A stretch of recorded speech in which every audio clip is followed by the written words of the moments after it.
Morning, everyone. Thank you so much for being here.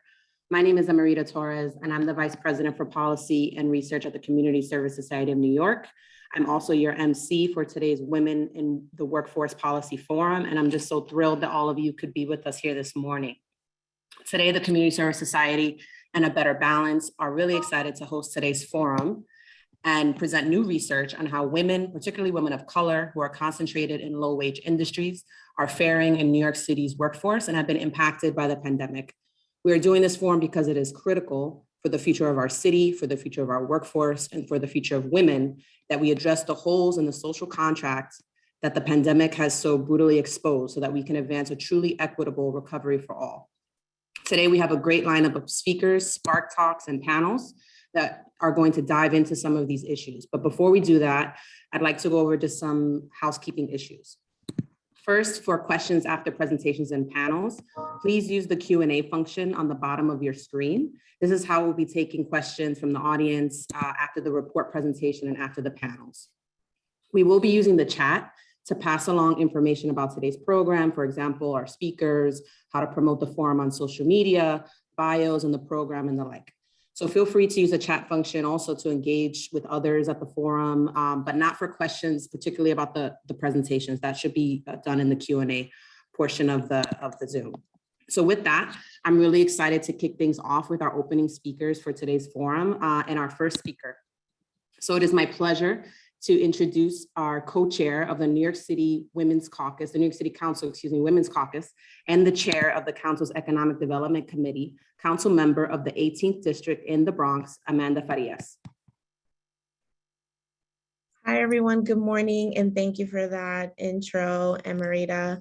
As mentioned, I'm Councilmember Amanda Farias. I represent District 18 in the Southeast Bronx, and I currently serve as the chair of the Committee on Economic Development and the co-chair of the Women's Caucus of the New York City Council. I'm happy to be here today to welcome everyone to this incredibly important conversation about the intersection of workforce, gender equity, and economic recovery. The past 2 years have been difficult for all New Yorkers, but they have disproportionately impacted women, especially women of color. Women of color, many of whom served as our most essential workers during the pandemic, are now suffering the most when it comes to the economic consequences of COVID-19. We know that job loss rates were higher for women of color, particularly around 38% for Black women and 36% for Latinas reported losing employment during the pandemic. And even among women who continued working, nearly a third reported that their households experienced a reduction in hours, wages, or tips in the past year. Too many women in New York City's paid labor force have to worry about having enough income to pay bills. This data exemplifies why we need a just recovery. We not only need to support women re-entering the workforce, we also have a lot of work to do to make our current industries more equitable. In order to have a just recovery for New York City, it's critical that we first reimagine our workforce development system, and second, ensure that New York's workforce has a pipeline to access high-paying jobs in the industries that will end up fueling our city's economic recovery. Women are vital to the success of our society, our families, and our economy, and that is why we must put women at the center of our plans for economic recovery. We cannot let the workers who keep us going during our darkest times get left behind. I just want to say thank you to Community Service Society and A Better Balance for having me give opening remarks today, and for everyone joining us. We are all looking forward to hearing the discussion from our distinguished panelists.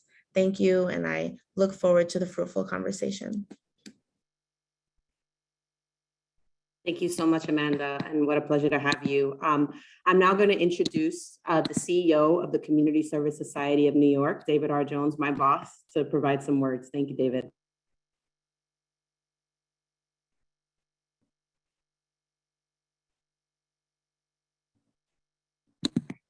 David, you're muted. They can't let me out.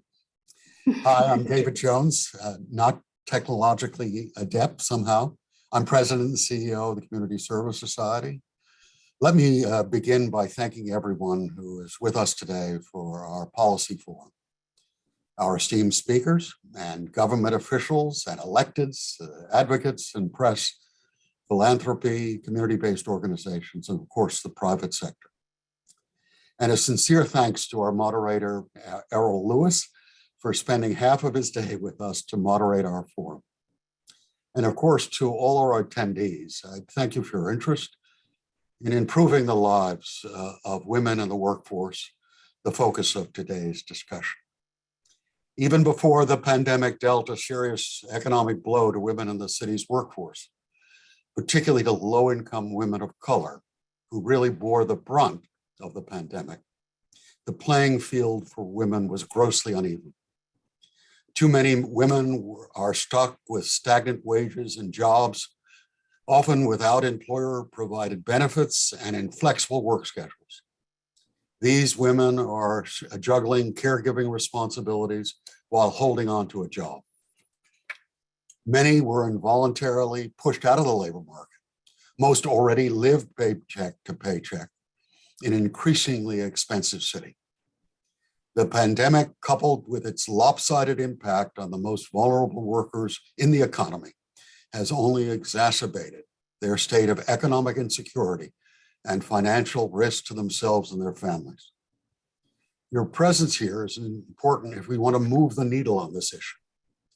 Today, we're launching a new report, a collaborative effort with a better balance, entitled Women in the Workforce, Advancing a Just Recovery in New York City. The report offers new survey data showing how low-income women in the New York City workforce are disproportionately bearing the brunt of pandemic-related economic harm.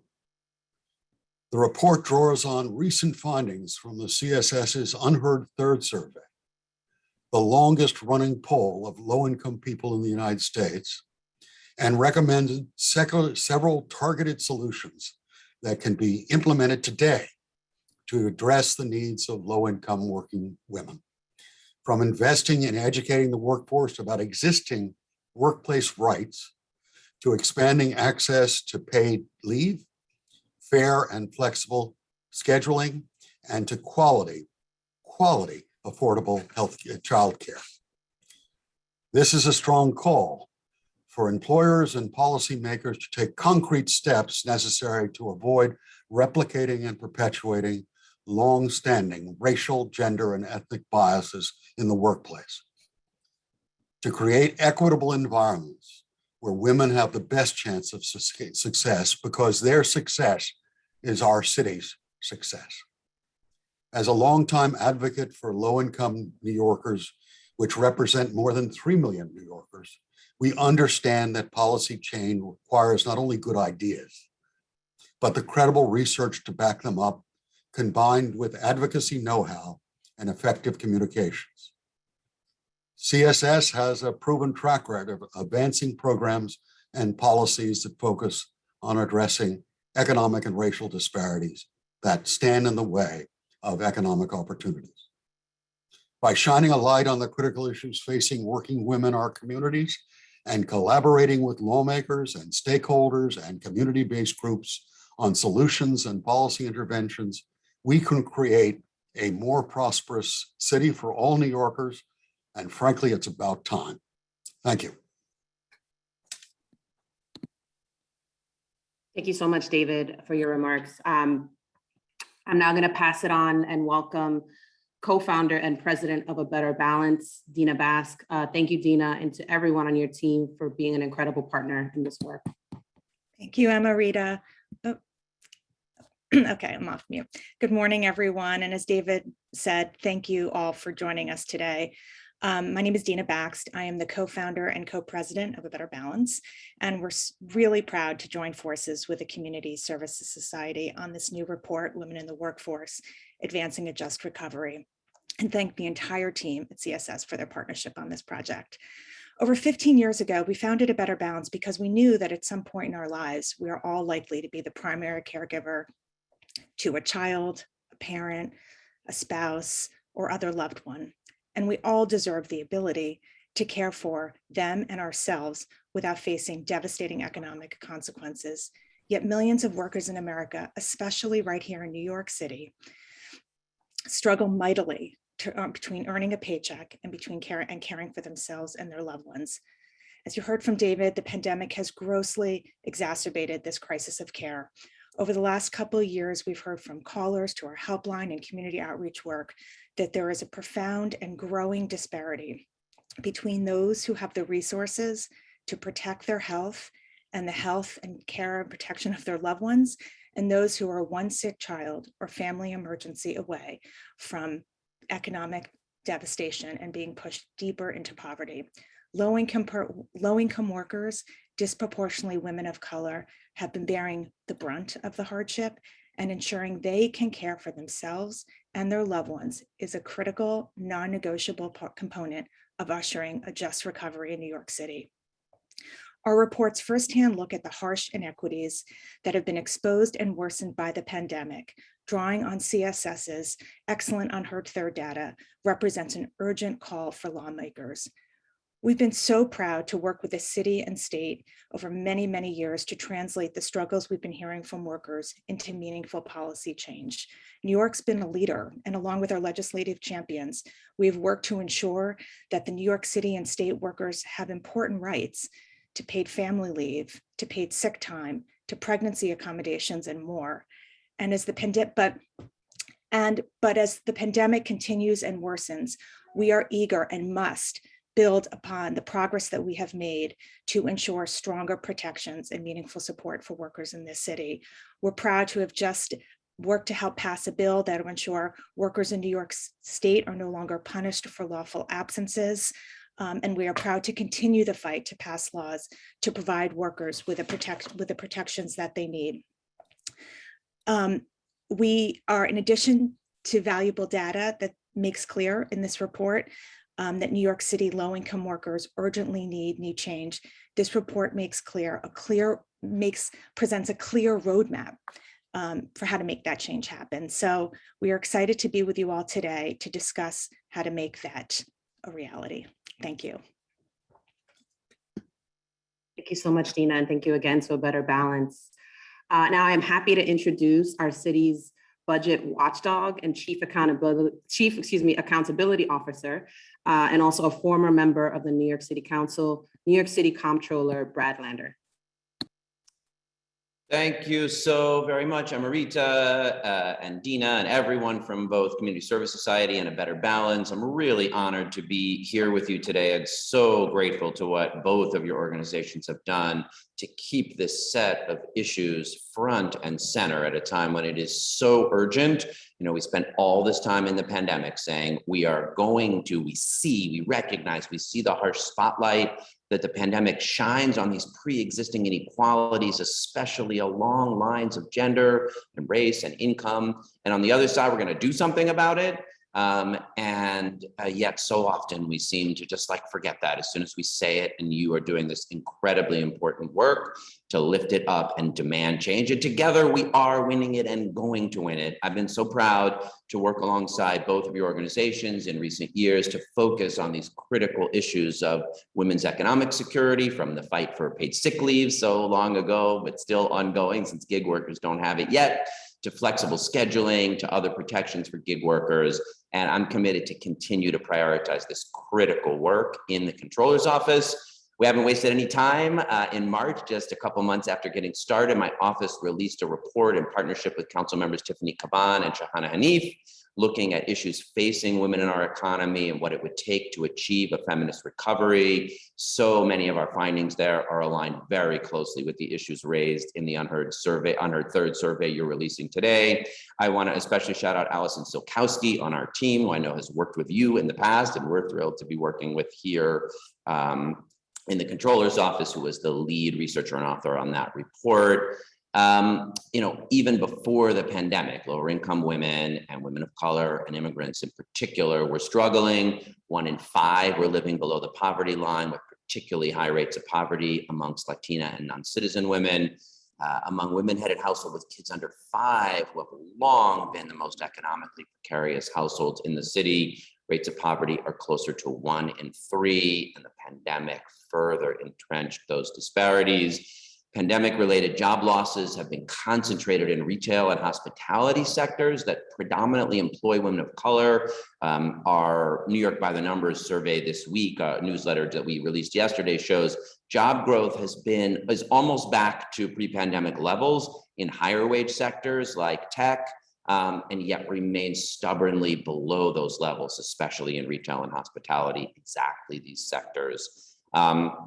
As of the fourth quarter of 2021, Black women, who make up about 1/5 of the labor force, accounted for more than 1 in 3 women underemployed in the city. And yesterday's by the numbers also showed a really troubling, a growing disparity. Before the pandemic, Black and Latino women were Black and Latinos in general in New York were roughly aligned.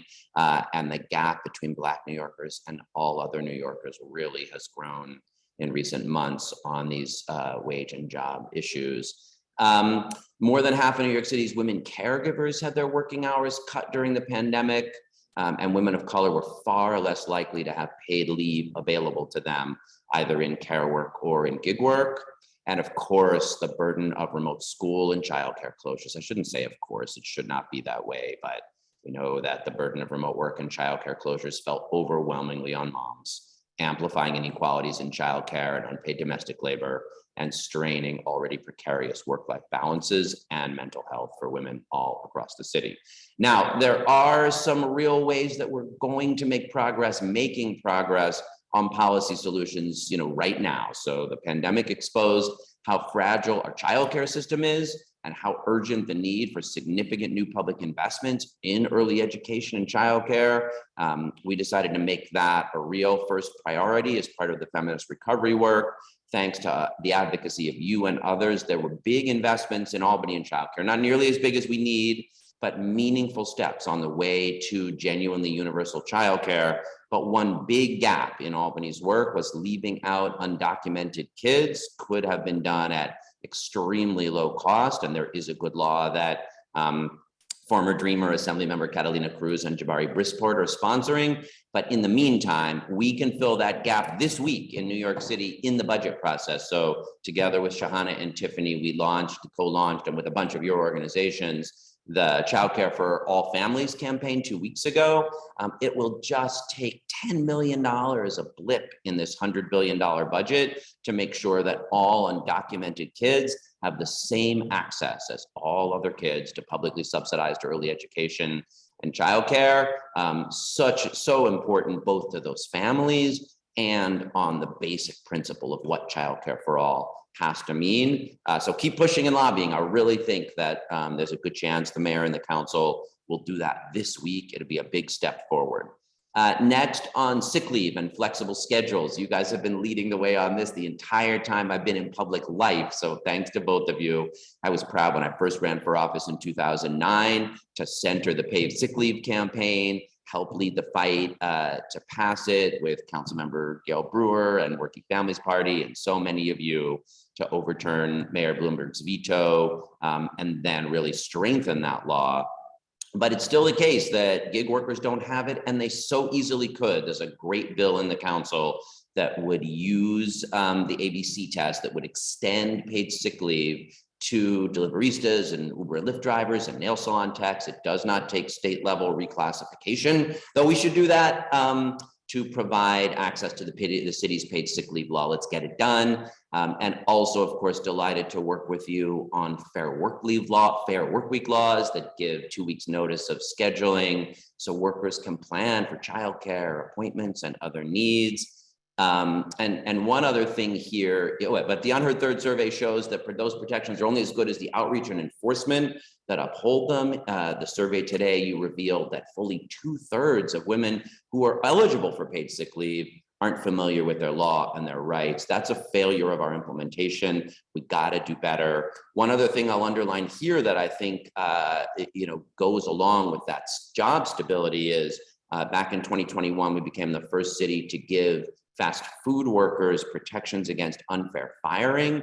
And we know that the kind of things that get you fired on the whim of the boss are so often disproportionately land on women. You didn't smile enough, you didn't flirt with the boss, and then you fire without being given any reason. Just cause protections now protect fast food workers from that. There's no reason we can't protect all New York City workers from that. And I know I've been talking with some council members, including the ones from the Feminist Recovery Report, on the possibility of making that reality.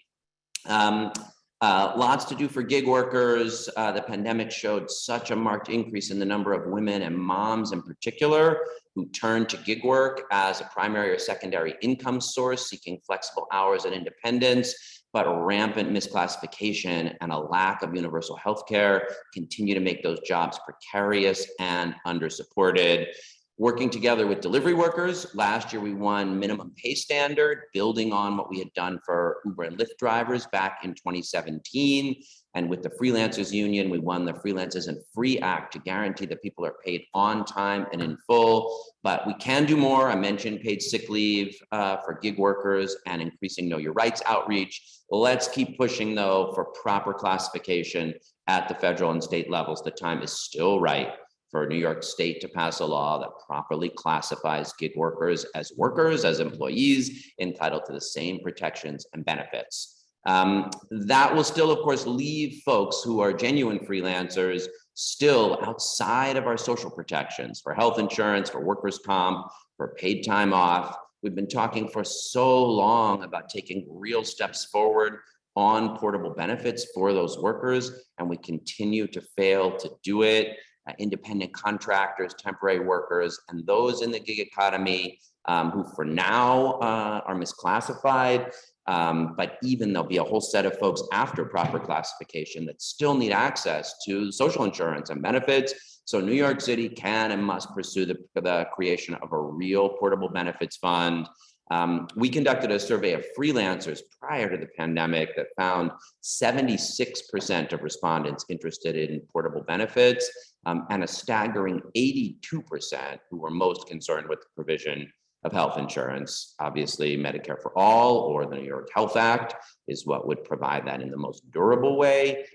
In the meantime, let's get serious about doing portable benefits. And then finally, on an issue that you are really raising and pushing me on, which I really appreciate, which is about the city as needing to be a model employer with more than 300,000 public employees. The New York City government is the largest employer in the city. So we've got a clear responsibility, both to our workforce, which is majority women, and to the city more broadly, to set a high standard for employee benefits, for flexibility, for wages, and more. But there are city employees who still lack access to paid family leave. A 2021 City Council report found that Black and Latino women in the municipal workforce make less on average than white men, even when controlling for job titles. So I know you guys are calling on me to conduct an inquiry into equity issues facing women in the city workforce. And I'm committed to do that work together with you, to hold the city accountable to closing those gaps and setting an example of what we could be as a model employer. So that means a few things.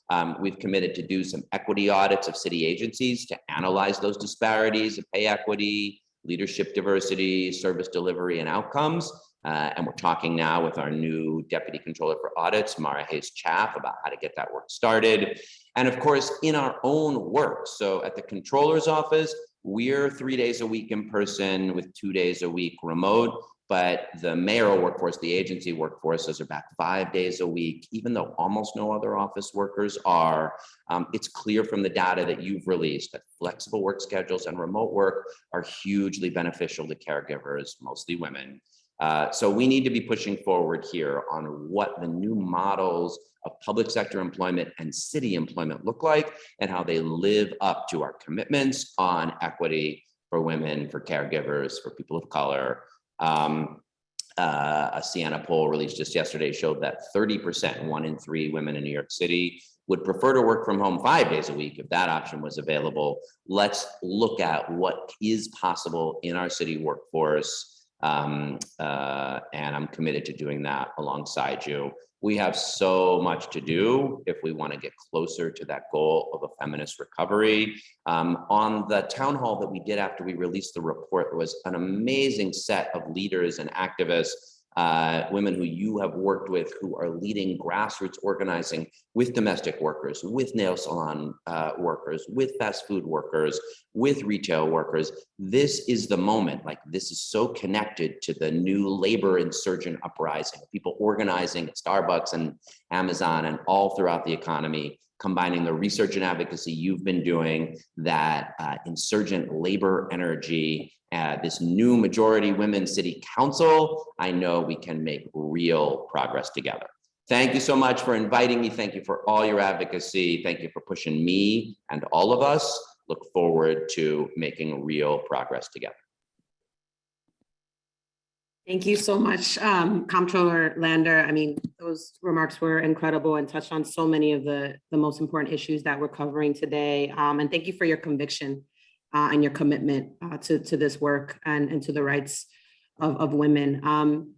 I'm now happy to introduce the chair of the New York State Workers' Compensation Board, who is responsible for protecting the rights of employees and employers by ensuring the proper delivery of benefits and by promoting compliance with the law. Chair Clarissa Rodriguez, thank you so much for being with us. Oh, good morning, everyone. And thank you so much to the Community Service Society and A Better Balance for the opportunity to join you today in this important forum. A special thanks to Emerita, Debbie, Dina, Sherry for their partnership and planning of today's event.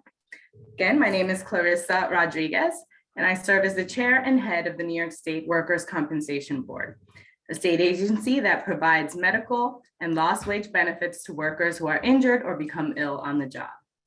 Now, while Governor Hochul regrets that she couldn't be here today, I hope to convey her commitment to keeping and supporting women in the workforce. In fact, New York State leads in policies that support working women, including paid family leave and paid sick leave, programs whose benefits can help women and families avoid falling further backwards as we come out of the pandemic. Now, I don't have to tell you, but as you've already heard and we'll discuss more in depth throughout the forum, the ongoing pandemic has truly had a devastating impact on gender equity in the workplace due to its disproportionate impacts of women and low-income women of color and mothers in particular.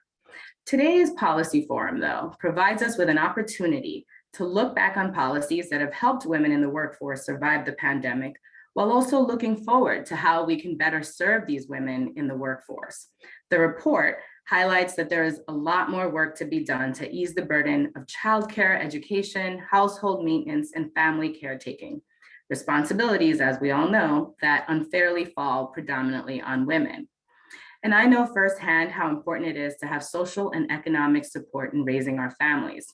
As a young mom in my early 20s, who was single for most of my eldest daughter's life, I recall having to depend on WIC, the Supplemental Nutrition Program for women, infants, and children, as well as subsidized childcare just to make ends meet.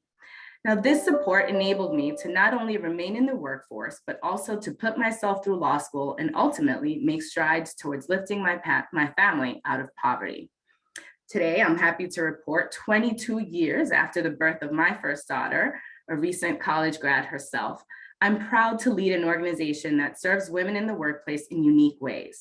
Not only do we ensure the effective operations of the workers' compensation system, but we also administer and oversee short-term disability insurance and large portions of the New York State's Paid Family Leave Program, or PFL. Let me tell you a little bit about PFL for those who may not be as familiar. Since its inception, PFL has provided over 8 million New Yorkers with access to job-protected paid time off to bond with a newly born, adopted, or fostered child, to care for a family member with a serious medical condition, or to assist when a family member is deployed abroad. Now fully phased in, the PFL program has continued to evolve as needs are identified. Now, during the pandemic, PFL was expanded to provide leave for quarantines. And in the fall of 2021, Governor Hochul expanded PFL to provide coverage for New Yorkers caring for siblings who have a serious medical condition. But perhaps even more importantly, as we're discussing today, women in the workforce, and specifically addressing the needs of low-wage workers, the governor expanded paid family leave to cover even more domestic workers, requiring employers to provide coverage for those working 20 hours or more. The governor has worked tirelessly since the inception of the PFL to champion not only the program, but ensure that there is awareness about its existence and evolution.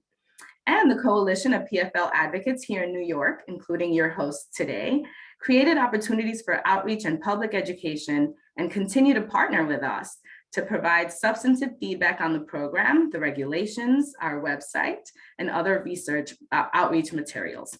Now, given these collective efforts, I'm happy to say that we have held nearly 100 events per year. Now, my agency also works closely with both the Department of Labor and the Division of Human Rights to enforce these laws, thereby ensuring that injured or otherwise incapacitated workers receive their due benefits and protections. We also partner with other sister agencies to improve these programs, increase outreach, and share opportunities to get the word out for all stakeholders. Now, while we have worked hard to make it through the pandemic and maximize opportunities to keep and support women in the workforce, know that we are committed to continuously improving our programs and are looking at the successes of PFL to inform improvements to short-term disability insurance as well, as we work to modernize and strengthen this important benefit. Lastly, as the governor once pointed out, the early suffragettes never viewed their work as complete, and neither do we. We welcome feedback and partnership with all who are looking to serve New Yorkers better and join us in advancing the state's proud progressive legacy. I look forward to the rest of the forum. Thank you very much. Thank you so much, Clarissa, for your remarks, for setting the scene and sharing the laws and all the progress that has been made by the state of New York. And obviously there's much more work to do, but we're so grateful that you could share that. And thank you everyone for helping us all to set the scene for today and the discussions that we'll have throughout the forum. So I'm now going to move on to the presentation of our joint report, Women in the Workforce Advancing a Just Recovery. Just a reminder to please use the Q&A function for questions that you may have following the presentation. And with that, I am happy to introduce our presenters, Debbie Priya Chatterjee. She's the senior economist at the Community Service Society of New York, and Megan Racklin, staff attorney at A Better Balance. They're going to walk us through the top lines of the report. So please take it away, ladies. Thank you. Thank you, Amarita. Thank you, Amarita, and thanks to all of you for joining this morning, to talk about and engage on the Women in Workforce report. My name is Debbie Priya Chatterjee, and I'm the senior economist with CSS, and I'm one of the authors of this report that we wrote jointly with ABB. I apologize for my congested voice. It's a gift from my toddler's daycare. Next slide, please. So before we get into the findings for this year's report, I would like to begin by discussing the pre-pandemic inequities where we started from. To this end, I'll be sharing with a couple of charts with you to offer a kind of baseline as to where we are compared to where we began. The first chart is about median wages. The paler blue bars show median wages for women worked by race and ethnicity. What is noteworthy is that even in 2019, when the economy was booming, Hispanic women were making almost a third of their white male counterparts, and women across the board were making less than men. Next slide, please. Median wages by race and ethnicity adjusted to 2019 and 2020. When we compare the 2020, the pandemic years, to 2019, we see that there has been a depression in wages because of the pandemic. So the wages reduced all across. But what was noteworthy that the inequities continued to persist. The gender gap in earnings continues to be real. Half of the city's Hispanic women earn less than $30,000. Many of you present here join us each year in celebrating the Equal Pay Day, a day marked to symbolize the gender gap in earnings. While the Equal Pay Day for all women was on March 15th, the Equal Pay Day for Hispanic women is not until December 8th. In other words, Hispanic women have to work almost 1 full year to close the gap in earnings with their non-Hispanic white male counterparts. Another way of looking at the pre-pandemic inequities is to look at the different types of households. And here we look at married couple households. By married couple, we mean any cohabiting households with domestic partner arrangements. These households made almost a double of households headed by single males and almost 3 times that of households headed by single females. In 2020, incomes were depressed, but the inequities were so severe that I want you to compare the median household earnings of a single female-headed household with the city's own poverty line, which is set at $30,000. So this is the New York City poverty measure that's published by the mayor's office. And what we see is that 50% of single female-headed households or Hispanic female-headed households earned less than what is considered to be a bare minimum level to sustain in New York City. Next slide, please.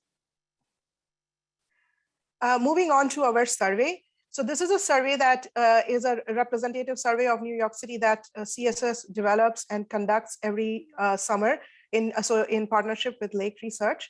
It's we reach a representative sample of New York City residents, adult residents, through telephones and through landlines and cell phones. And now I'm going to delve into the findings from the survey. So one of the most striking things that we saw was that 40% of low-income women said that they or someone in their household had experienced temporary or permanent job loss. So that would be the tall navy bar in the 2021 cluster over there. Of course, the rate of job loss in 2021 was better than the rate of job loss in 2020, which was during the peak of pandemic. But these are still relatively or extremely high compared to the pre-pandemic situation. So the crisis is not over and the recovery is only just starting. Comptroller Brad Lander, who was in his opening remarks, he laid it out beautifully, that saying that not only the job loss was uneven, which we know it was uneven, it impacted the Black and brown communities way more, and the recovery has also been equally uneven. So we began with an unlevel playing field. We worsened it by the job losses, which were disproportionately affecting women of color. And now on the recovery, we have to be proactive to make sure that we are undoing some of the inequities that were worsened. Next slide, please. For women of color, like we were talking about just right now, the rates of job loss for women of color is going to be higher. Black and Hispanic women, almost 40% of them experience temporary permanent job loss. Asian women also, and this relates to probably more with the kind of sectors and the occupations that these folks were engaged in. And our report delves deeper into this, the kind of sectoral composition of these women and why their impact was so much more uneven for these groups. But you could also see that for Asian women, there's a secondary point, but the increase in the rate of job loss was higher for Asian women. Next slide, please. Okay.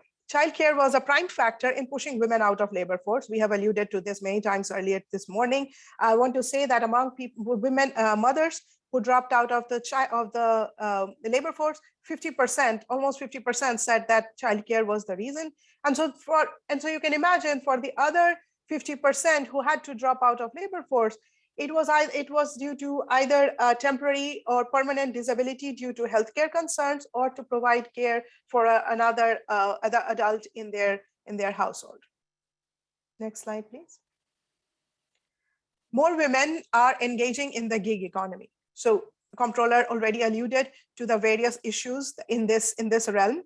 Low-income women are turning towards gig economy in higher rates relative to moderate income women's.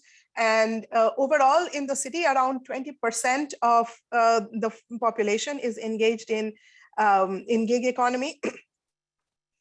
And the share of the women engaged in gig economy has increased since we started asking this question.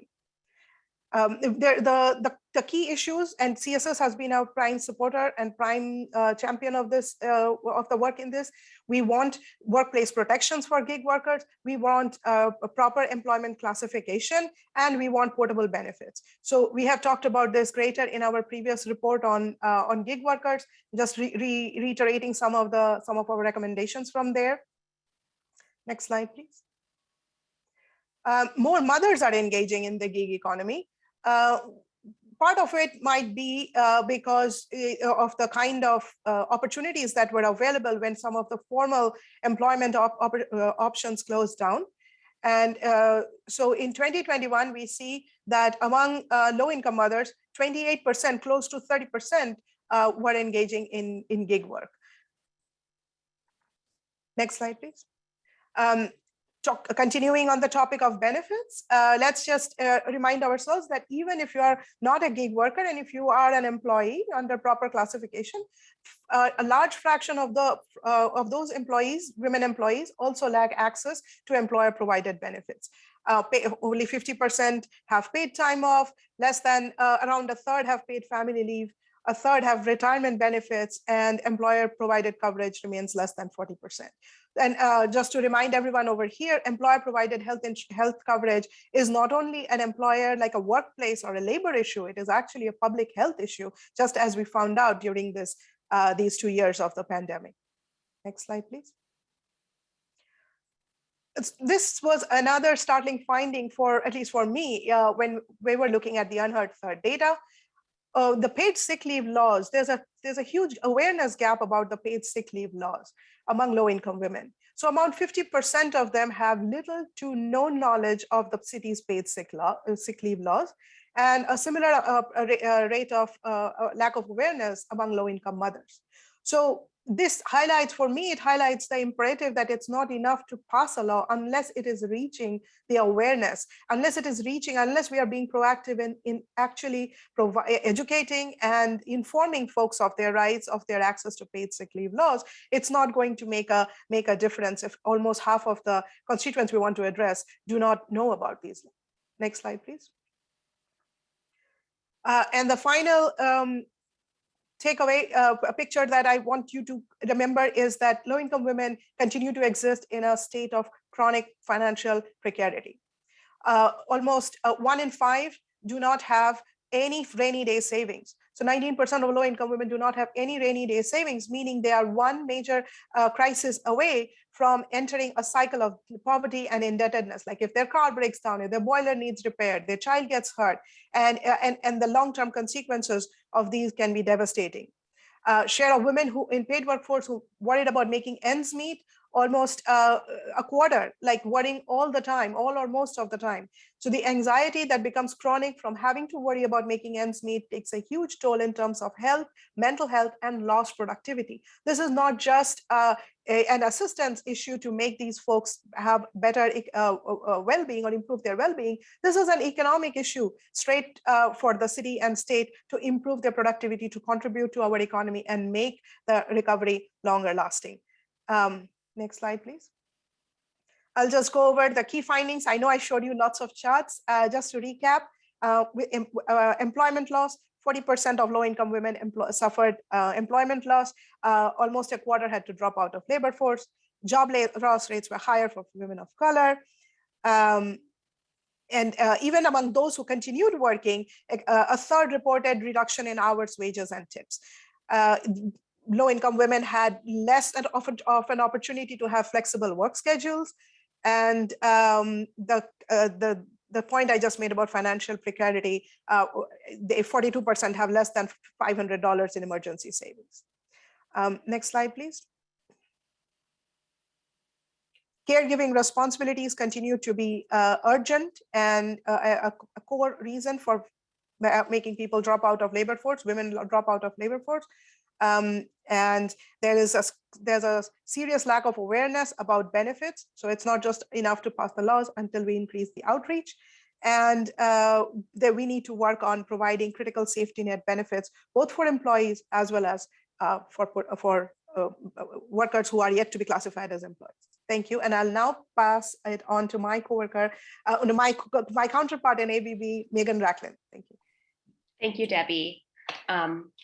The data from the Unheard Third survey was just so incredible. Like it painted such a compelling picture of where low-income women in New York City are right now. And that led us to several key policy recommendations that we think are really crucial to making sure that low-income women are able to recover and to making sure that we don't just go back to where things were before the pandemic. As Debbie so thoughtfully explained, the pre-pandemic data really shows that that's not an option for New York City. That was an inequitable state of affairs, and we need to be thinking of how to recover and how to rebuild to something better.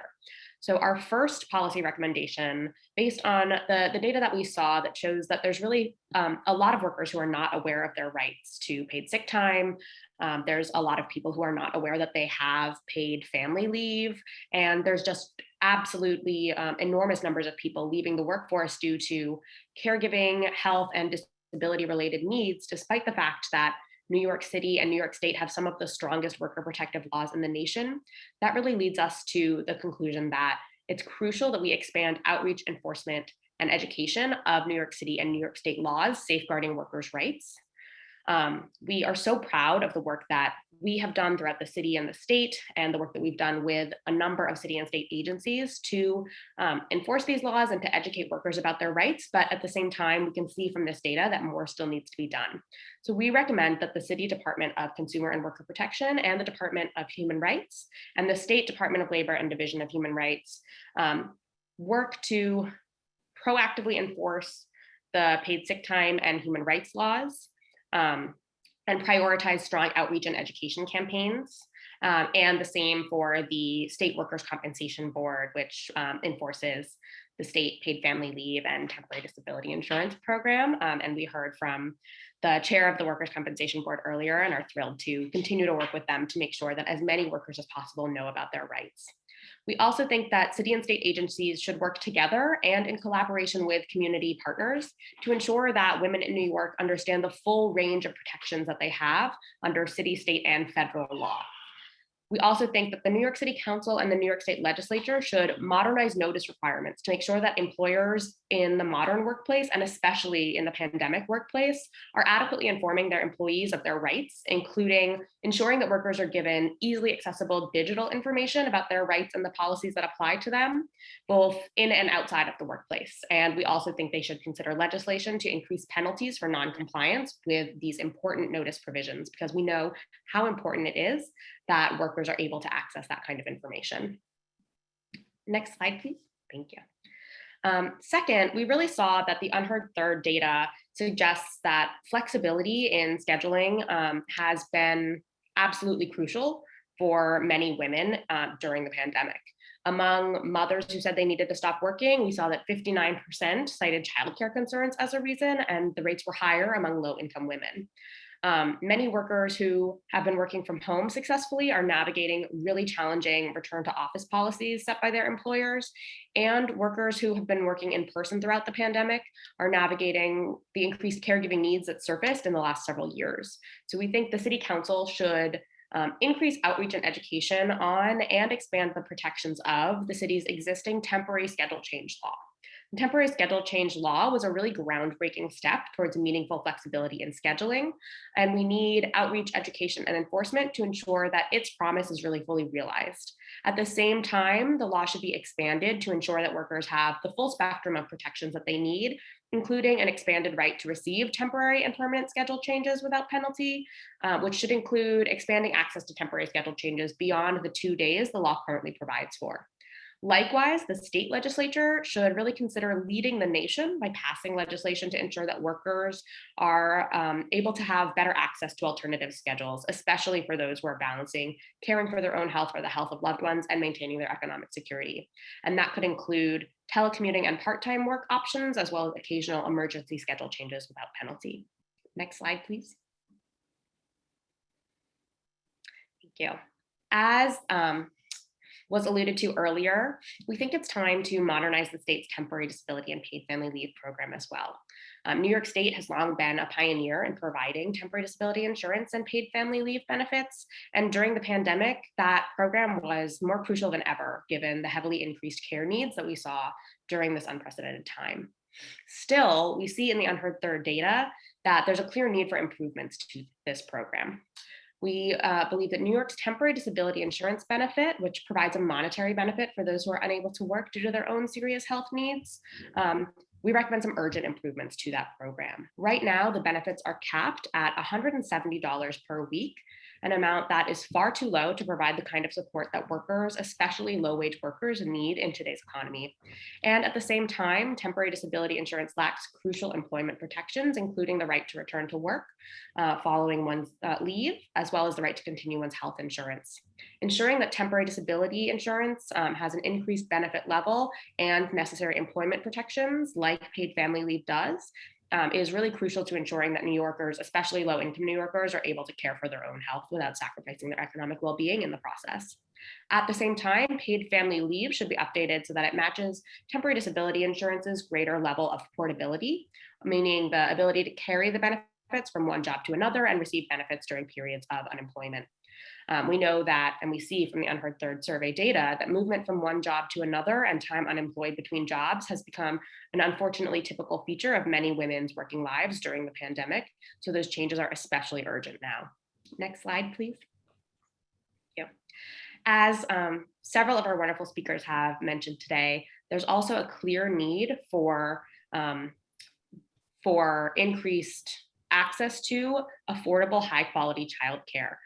We've really seen in this data that women primarily, but both mothers and fathers were leaving the workforce due to childcare needs in extremely high numbers. And we can also see that a return to the pre-pandemic status quo was unacceptable.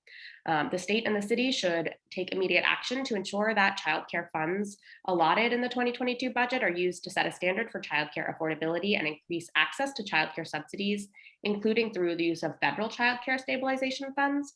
And it's really important that the subsidies be set at rates that acknowledge the true cost of high quality childcare.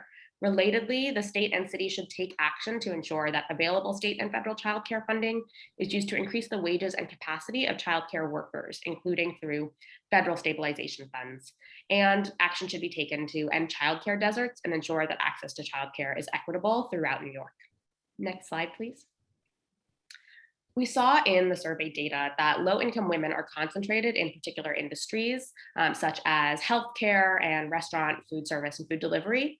These are industries with higher concentrations of low-income workers, and they're also the industries in which employers often impose overly rigid, punitive, so-called no-fault attendance policies.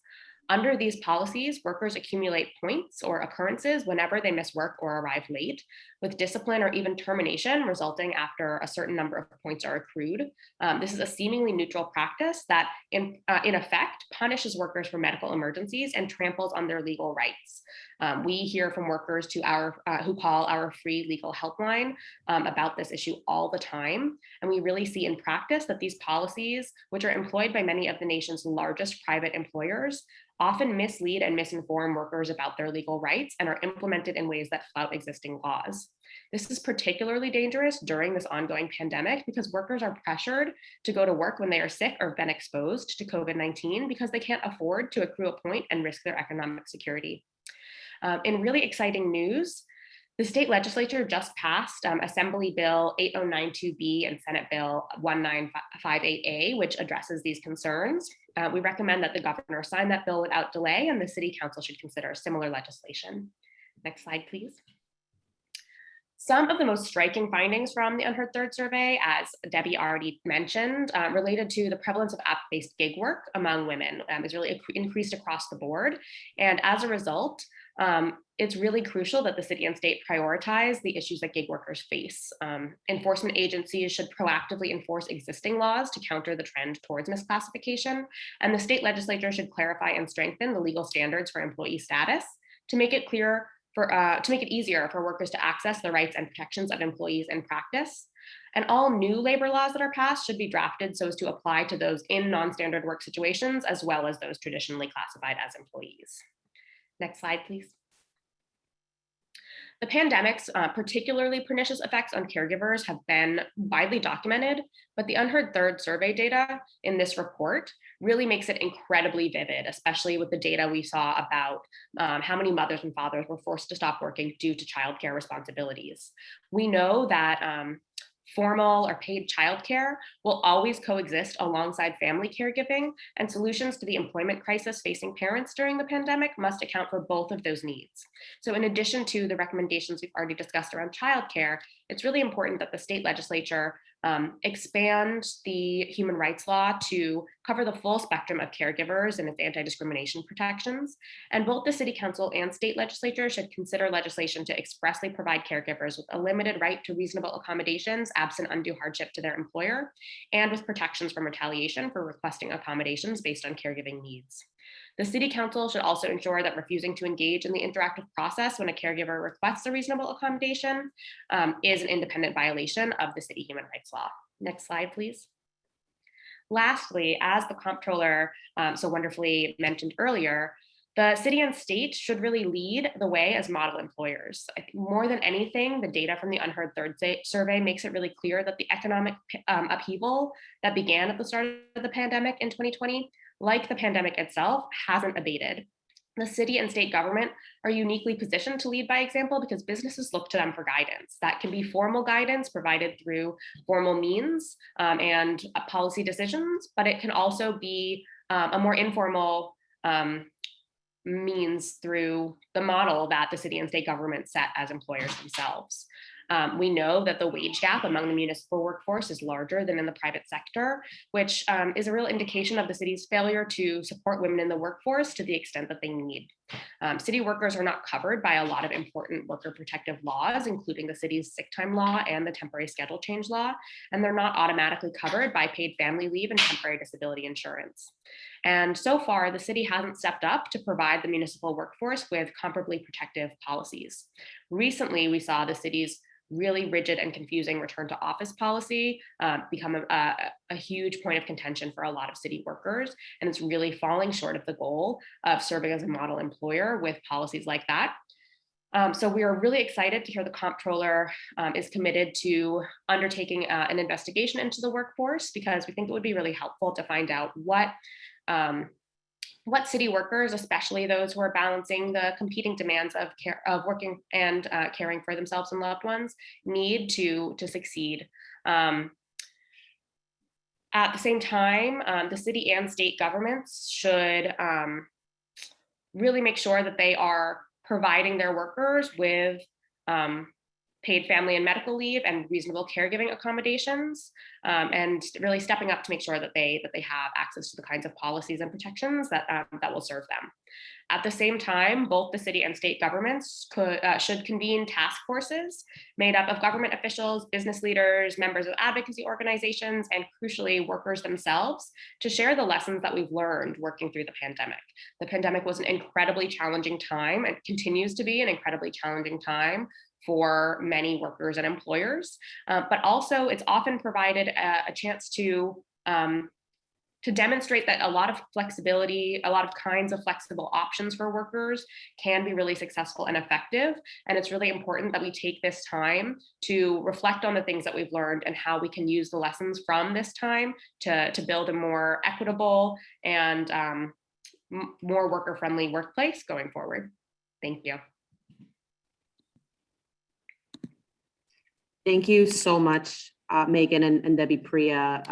There's so much to pull out and tease out from that presentation. I know they threw a lot at us, and between the presentation and the report and the opening remarks, there's a lot to digest. So thank you so very much for that and for really setting the scene. Just a reminder, we will answer questions in the Q&A, but we're going to move on now to our two panels. And I'm thrilled to introduce, as we move forward, our moderator, Errol Lewis. Errol Lewis is the political anchor of Spectrum News New York 1, where he hosts Inside City Hall, a nightly primetime show that focuses on New York politics.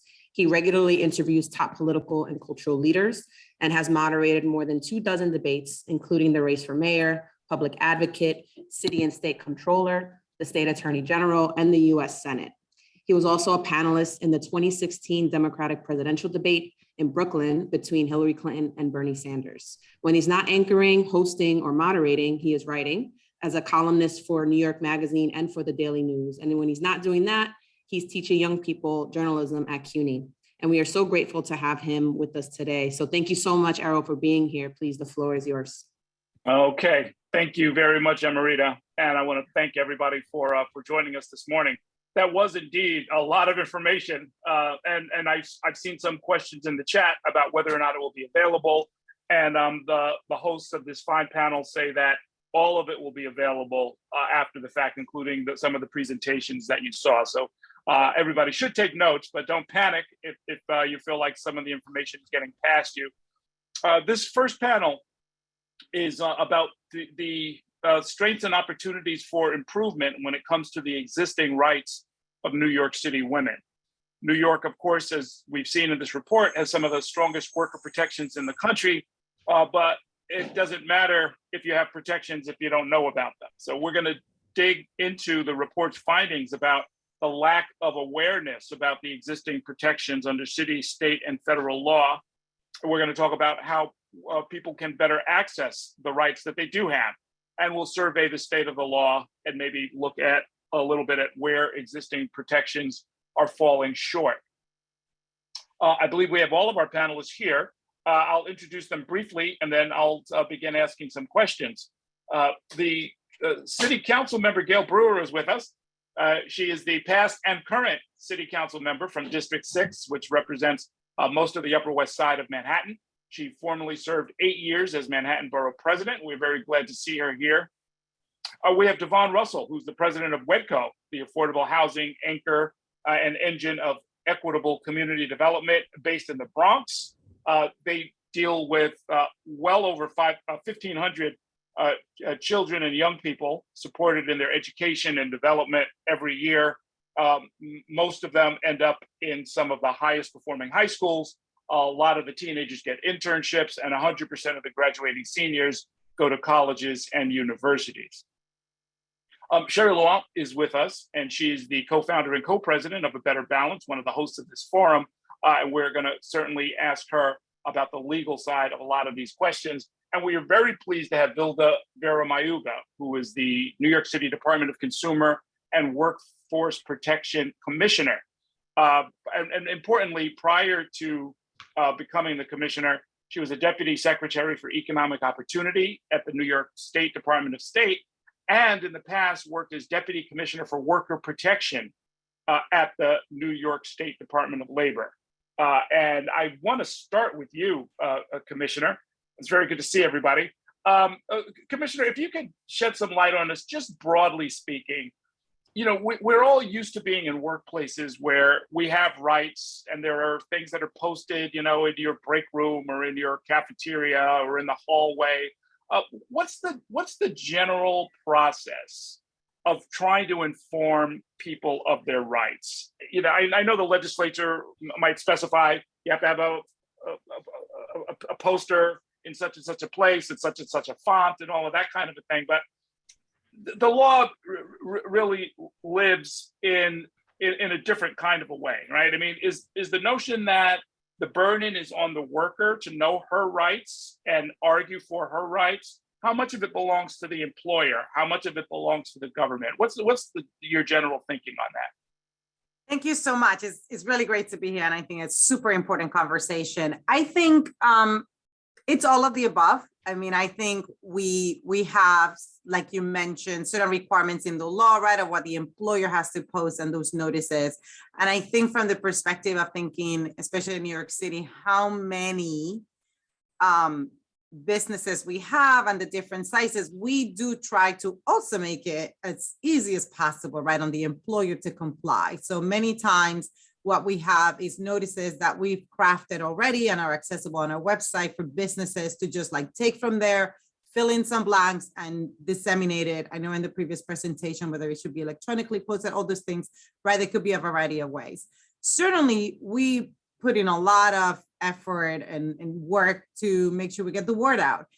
Key to that is partnering with elected officials like we have here, right? Partnering with other organizations, different stakeholders, because unfortunately people don't come to government to access information about their rights and all of that. So we really work hard to make sure that we have strong partnerships who can help us get that word out and inform people and meet them where they are. I mean, recently, even with the expansion of paid safe and sick leave for domestic workers, we were out by, you know, in Brooklyn at myself also and the Commissioner for Human Rights with our partners that work with domestic workers to ensure they knew about the expansion of the law and how they're covered and all of those things, right? And we're like giving out information and talking to them, going to places, whatever different conversations. So there are many, many ways. We have incredible diversity in our city. So also sometimes it's not just the diversity in work, but also obviously the diversity in language and in our cultures and where people are accessing information. So we need to work also with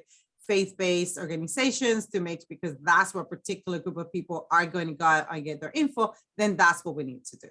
So. Got it. I want to add someone to our panel. Rebecca Lynch is with us. She is the Director of Talent Management at Con Edison. Welcome, very good to see you. In fact, let me ask you, if you don't mind, we'll bridge right into a question for you, which is, from your point of view, with such a large workforce, what's your understanding of the company's responsibility, the employee's responsibility, the government's responsibility for making sure government mandated benefits are conveyed, how to access them and so forth are conveyed to the workforce? Good morning. Thank you for having me. It's such an important topic. It's a wonderful question. It's everybody's responsibility, in my opinion. Certainly, the private sector, companies like Con Edison, we must make sure that we communicate fully, but also that we share our value proposition at the company level on top of what the protections are, which can be bold and life-changing for so many that are looking for jobs. Really important. I'm here today to tell you that this is the hottest job market. There are so many opportunities. Con Edison is hiring. And I'm so happy to share that there are opportunities that we have for women that run the gamut, that can fit lives. This is a very hybrid space that we're in now, but it's certainly everyone's responsibility, including the employer. There are about 100 people on this call that I can see now. So if you're hiring, you're going to hear from some of them. I know there are a lot of providers here. In fact, let me go to you, Devon Russell. We know that WETCO trains and employs a lot of women in the South Bronx in particular. What are you seeing there as far as women, mothers, caregivers who are trying to get into the workforce, stay in the workforce? Are they aware of the benefits and the rights that are available to them? So thank you. You know, we are at that very interesting intersection because we are a service provider in the Bronx, and we serve 40,000 people a year, you know, primarily women, and we employ over 200 women. Our workforce is about 290, 75% of them are women. And what we aim to do is to make sure that they first, it's not, for us, it's not even about an obligation to follow what the rules are. We try to lead on the rules, right? One of the first things that we encountered right after the pandemic was a decision about, wait, we've always known that women in our sector, right, this community-based organization, non-for-profit sector, make way less than their counterparts elsewhere. And we needed to right that. And so what we instituted about a year ago was a 10% pay increase across the board for everyone, including for our women. The other thing that we just introduced was paid parental leave that extends 12 weeks.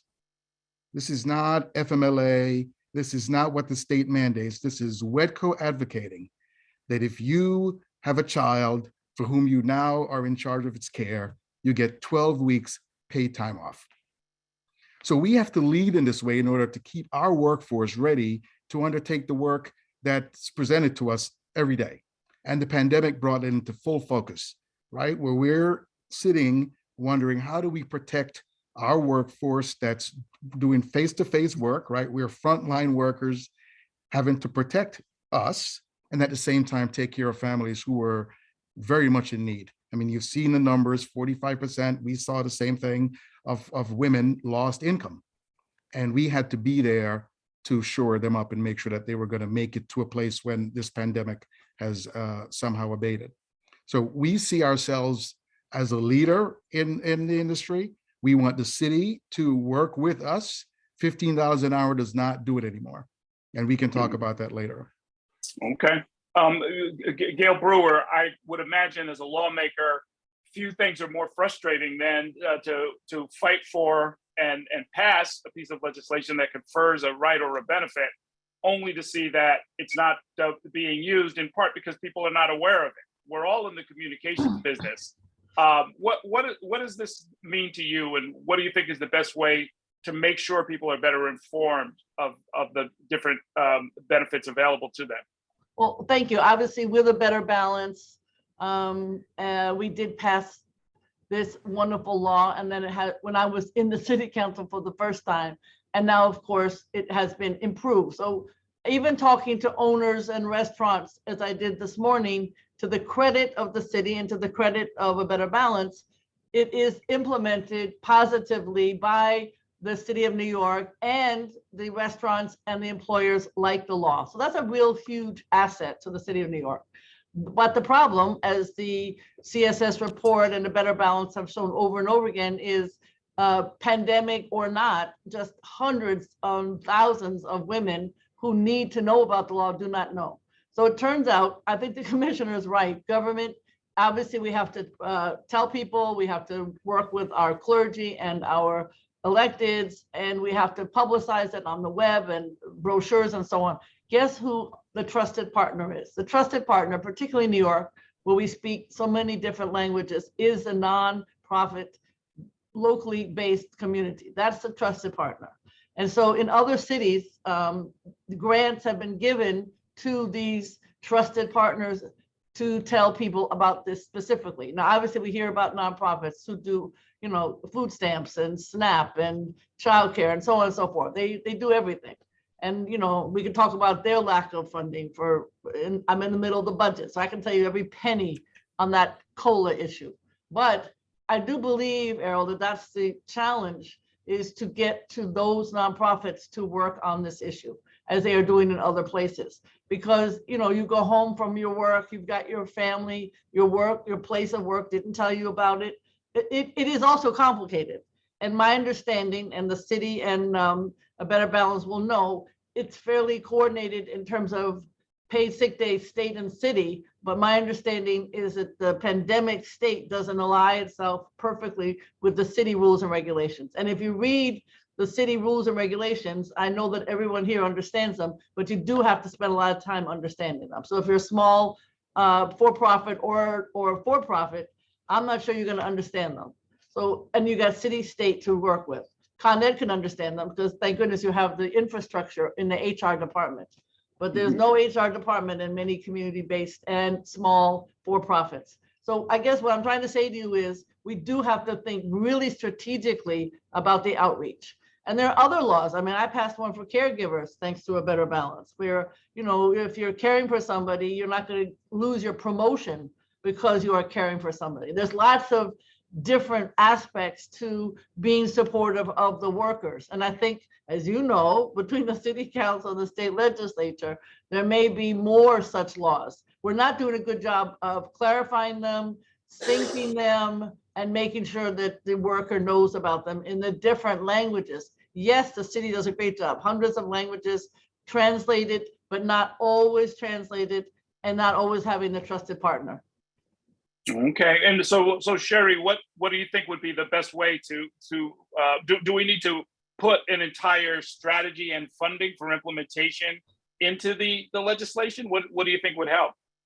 Yeah, I mean, I think that's extremely important, that anytime we pass a law that contains rights for people or benefits for people, as we did, you know, was a great struggle that, you know, that ABB did with Gail as our fearless leader, to get sick time for almost all the workers in New York City, and then on to the state.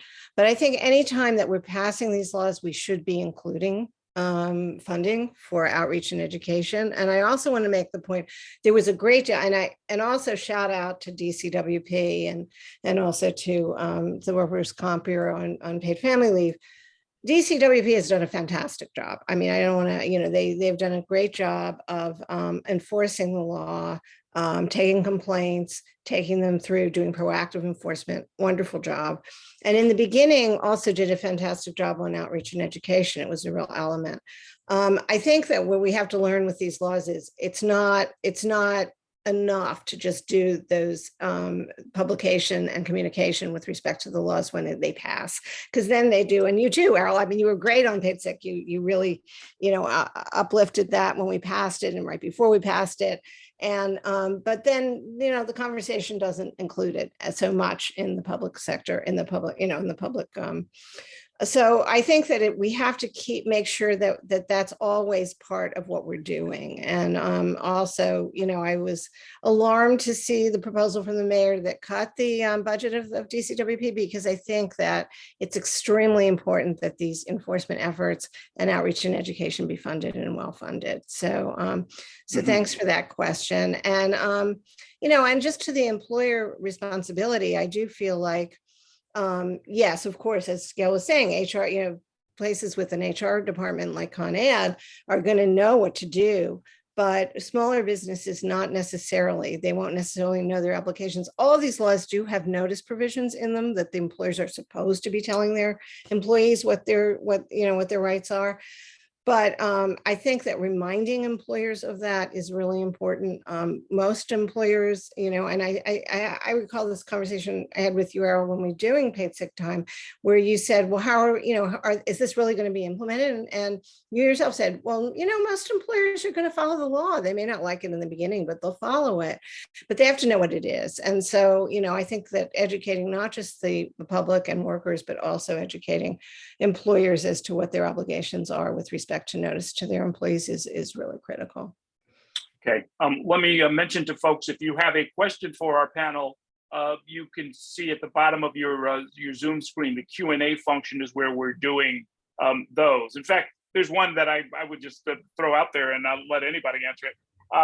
Sherry had a question: how can gig workers be informed of their rights when they don't have a brick and mortar building? Also, in what languages are the notices written? Well, the notices language question, I think that normally takes care of itself in New York. There's like the big 6 languages, but does anybody know the answer to that? What do you do with gig workers? I know the report did make a point of talking, Sherry, I guess, about digital notice. Is that an attempt to get around that? Yeah, no, and I think that's something for all of us to be talking about and thinking about. I mean, we're all kind of rooted in this idea. I remember when I first started doing this work, posters, there were posters in the workplace. Well, that in this day and age is not going to work. And it's not going to work for anyway for, not just remote workers, but retail workers, it's just, it doesn't work. So digital is really very important. Social media is really important. Using tools like when Paid Sick Days was first passed, there were all these subway ads, which were fantastic, posters in the subway. And also just using, app groups, etc. We're working with that. We're trying to figure out how to use a lot of our, and Gail was speaking to using community groups to help get the word out. Well, a lot of these groups have app groups that include the people that they're organizing, the people they're serving, and getting information out on those is very important also. And those groups are going to include gig workers. And, so that's one reason that I think using community groups, using social media, using digital media is extremely important. Hey, Devon I'll Russell, just, yeah. if I Please just may add something as well, because it's a little bit related. Just first, I just want people to know our budget was not cut. I think there was a report out there that was the numbers were a little off. So I just, good news. Nobody should worry about that piece. Sorry. Quite supportive of us getting out there and doing all this outreach on our media campaigns, paid media campaigns as well. And then on the gig workers, so I want to just remind here, we have the Freelancers and Free Act as well, right? And we have staff as well here who assist individuals who that's what they've, chosen. Perhaps not much of a choice, right? But that's the route they've taken. whether permanently or temporarily, and we assist them to make sure that their rights, although they are not related to pay, save, and sick leave, but just their rights to like contracts and when they need to get paid and all of those things on the agreements that they enter into with who's contracting them, that they are upheld. So I just wanted to share that piece. Okay, very good. And good news on the budget. Not final Yes. till it's final, but Gail Brewer and her Yes. colleagues, I'm sure, are going to get this done in the next few weeks. I had a question for you, Devon Russell. One part of the report that is a real shocker or it's startling, that women in low-wage industries are living paycheck to paycheck. 42% of low-income women in New York City, according to this survey, have less than $500 in emergency savings. I would imagine it's hard to think about anything, your paid sick benefits or anything else, if you're skating that close to the edge. What has been your experience in working with working women in this position? Precisely that. And this is why we started with our workforce. I remember when I transitioned to president in 2017, the women who worked in our childcare centers, home-based and center-based, were making just ridiculously low hourly pay. When we decided a year ago to push for $22 an hour as our floor, the union, which represents those women, fought it. At $15 an hour, someone working 40 hours a week is making $30-something thousand a year. The median income for our region, New York City, is now $120,000 for a family of three. Because of course it takes into account Lower Westchester and Long Island. What does that mean for a family of three? If there's a 2-income household, you're talking about each person in a household making above $25 or more an hour. And that's what it really takes for us to survive in New York City, right? We're talking about one of the wealthiest cities in the world. And we have segments of our city that are making wages that are just not tenable. You can't live on $15 an hour anymore. And so our job begins with our workforce, like I said, but then it extends to the people we work with, the families we work with. We have a network of home-based childcare providers, and childcare has been a topic of this conversation. I'm glad that the state has really seen how critical it is and how critical it was for those services to remain intact throughout the pandemic, but making sure that those women are able to maintain their families as they're working to keep everybody else in the workforce. So I'm glad that we are turning the corner to make sure that subsidy rates are improved and that more income is coming to them in the form of what they charge or what they're paid by the city for the care that they provide. But this is an ongoing battle. I heard Gail refer to the fact that the city council is fighting. We need just pay. We've got to do it. My job becomes doubly hard when I'm out there not only trying to raise money for families, I have to raise money to pay our workforce because our city contracts are not paying enough. So we've got to do something to make that difference because again, the people who we work with, my team, are a step away and living paycheck to paycheck. And there's no way that they can then take care of people if that's their living condition. So we've got to do a better job of taking care of them. Right, right. And Rebecca Lynch, I hear conflicting narratives about what's going on in the workforce generally these days. That, there's the great resignation that was talked about towards the middle of the pandemic, that a lot of people were leaving their jobs or insisting that the job be reconfigured to their liking. That there's been upward wage pressure, that there's been, jobs going wanting. And then I look at something like the unheard third survey that we're talking about this morning, and it looks very different. And then there's the possibility that we might have a recession around the corner, so that whatever is true today may not be true tomorrow. What is your sense of where things are right now as far as the availability of jobs, the desirability of jobs, the willingness of people to come back into the workplace physically or otherwise? Oh, you're muted, Ms. Lynch. This is the hottest job. Can you hear me now? Yes. great. This is the hottest job market that any of us have ever seen in our professional lives, if ever, researchers are saying. I think one of the recent stats that I saw, and I keep seeing it, is there's something to the tune of 11.4 million jobs available in the job market, which is 5 million more jobs than there are unemployed people. We're in New York City, greater metropolitan area. That, before a pandemic, on any given day, was the hottest job market probably in the world, right? Just by virtue of geography. And then we come through the pandemic, and then there's this other element that really didn't exist before, of remote work. Companies had to lean so hard on remote work to keep the business going during the course of the pandemic. And so now this is an added nuance to the job market, where job seekers, which also include the fully employed, are considering remote work options as part of their decision-making process for where do I want to work. So, you know, I think all companies are seeing a bit of that.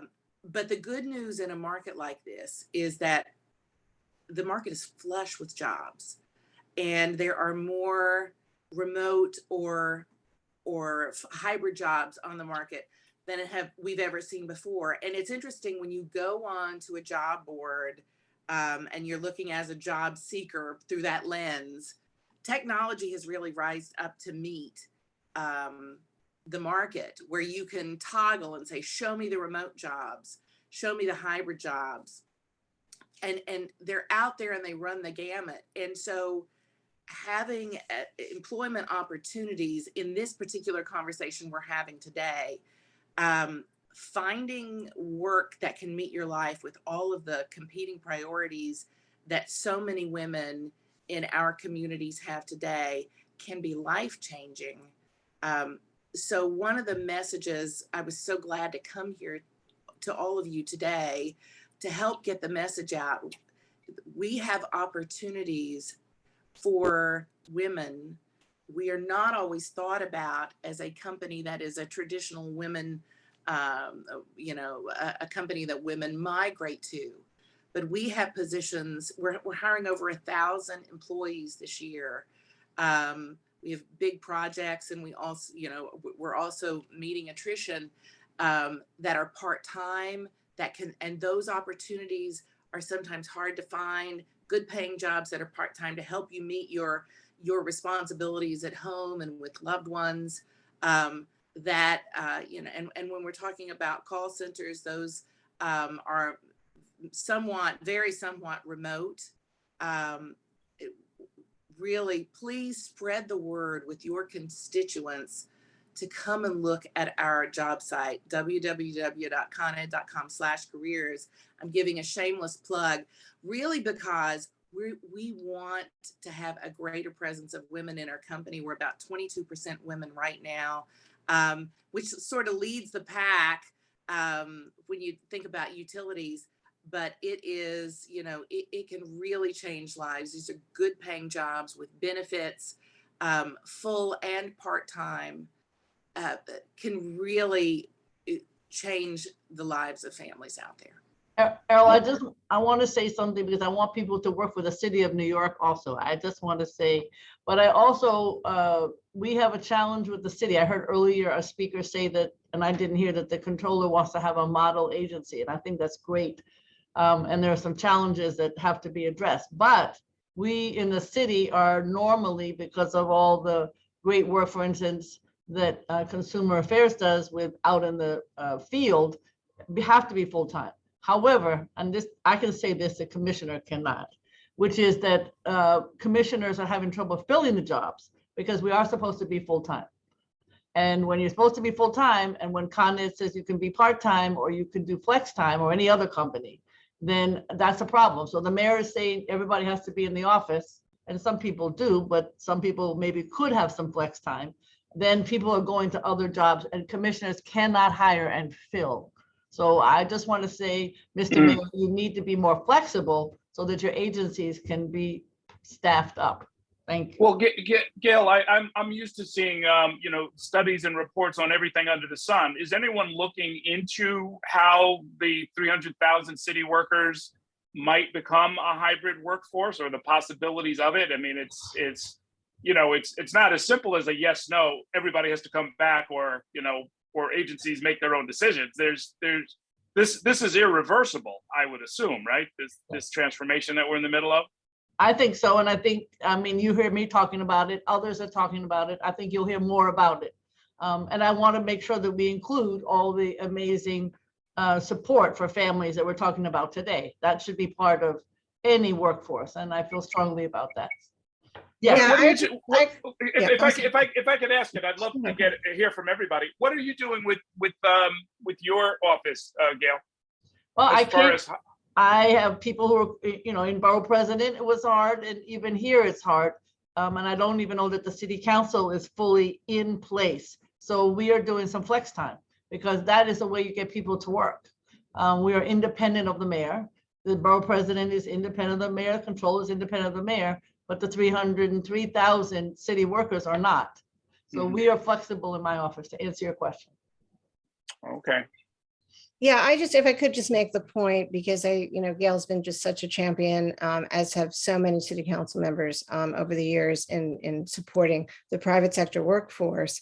Unfortunately, in my opinion, the city council can't really pass any laws that control what the city workforce is doing, what the mayor is in charge of that. And so all we can really do is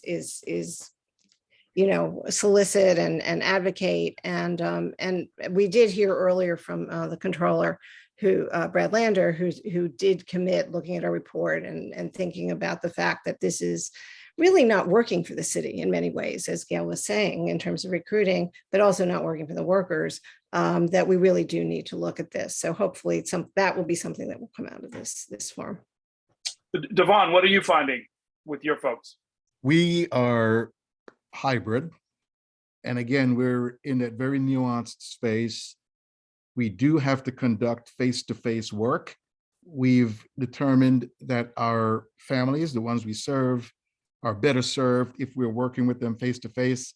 A lot of tele-counseling and other supports that we lent during the height of the pandemic hasn't worked as well as the face-to-face. So we have a segment of our workforce that we expect to be there face-to-face each day. But what we have to do for them is to lend a great deal of flexibility with respect to how we treat their time, days that they can take off.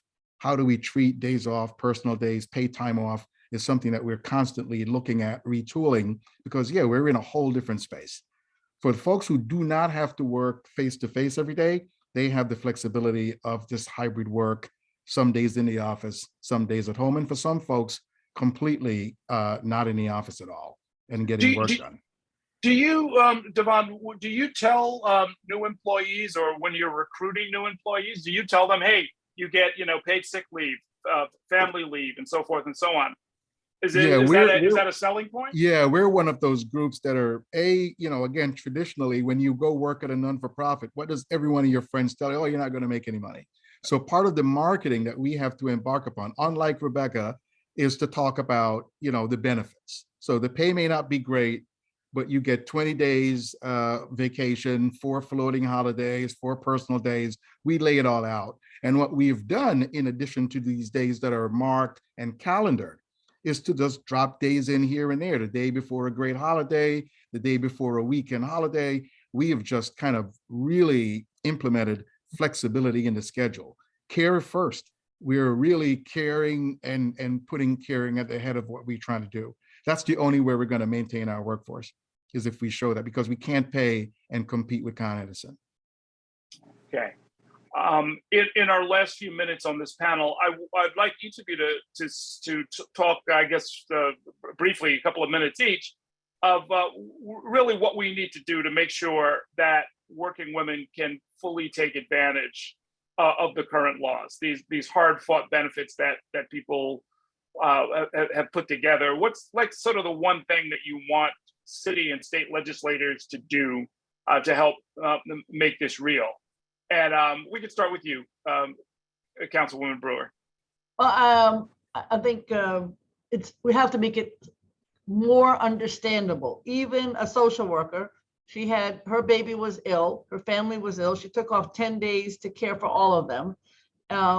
But she thought incorrectly that she had to go get a PCR test in order to get that time off accounted for her at her job. Wrong, but she didn't know that, and she's a professional.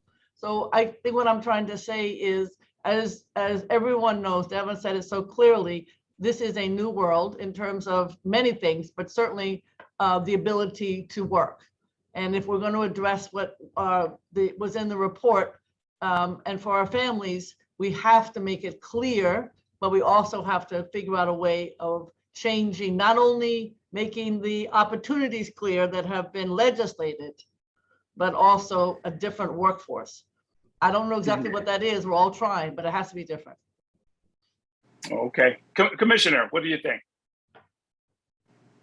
To Oh, me? yeah. Yes. Oh, okay. Yeah. I think obviously we have to keep partnering and listening to those trusted partners to hear how can low-income women, but every New Yorker, right, can access this information. I do want to share also that I think it's important that we incorporate, information in all the, the different aspects. Sometimes we meet with someone, talk about one thing, and we don't realize that there's like a whole connection of other information, and we're missing that opportunity. And I wanted to just briefly tell you, for example, that a piece that not a lot of people know about our office, about our agency, is our financial empowerment centers. And we have these centers where individuals can meet with financial counselors to really receive some guidance. And to Devon's point on, sometimes we had a lot of women also living paycheck to paycheck.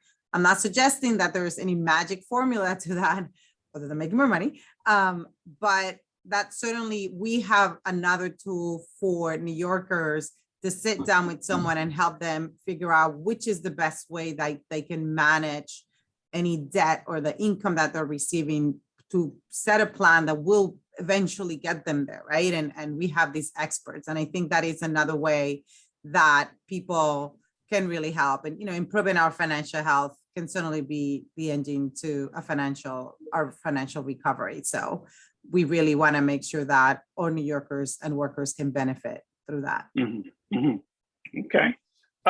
Rebecca, what's the pressure point? What's the main thing people should be thinking about? I agree with everything that was said. I think it's got to be really simple, including funding for communications and messaging, and access is really key. But if the messages are simple and these things are easy to understand, access is the most important thing. And finding ways for us to partnership across segments of the market, really important. Yeah, it's interesting, Sherry. It's almost like we're creating a new culture. Like there was a time, I guess, when you had to explain to people what overtime was and what their new benefits were. It doesn't just take hold. It takes a while for people to sort of figure it out. But what do you, as one of the architects of a lot of this, what do you think is the main things city and state legislators should be focused on? Yeah, and I want to pick up on something else said. I mean, I think that this report and what we've been talking about today, there are a lot of rights and a lot of benefits that people have. Every private sector employee is entitled to 12 weeks of paid family leave. I just want to make that point. And I don't know that everybody knows that, and at the same time, you're also entitled to sick leave, and you're also entitled to caregiver protection for care. So I think integrating all of the things that really have to do with being able to work and take care of your families, all of those things those rights in some way need to be communicated together so that people have some understanding. And it is complicated. And that's something I think we all have a responsibility to try to make it easier for people to understand, like what they're entitled to in the workplace. And you may be right that, we take it for granted with a lot of the things like minimum wage and overtime. And maybe someday that will be true of all the things that we're talking about today in terms of the rights to take care of your family and be able to work. But we aren't there yet. And so I do think that, we need to work together and also, use the use the facilities that we have in terms of outreach and education, the community groups and the healthcare providers and the trusted messengers who can really deliver that information to people, and people will trust it, because that's really important. Right. In fact, let's wrap up with our trusted messenger, Devon. So I began on two fronts, so I guess I'll close on two fronts. At home, it's incumbent upon me as the leader to communicate.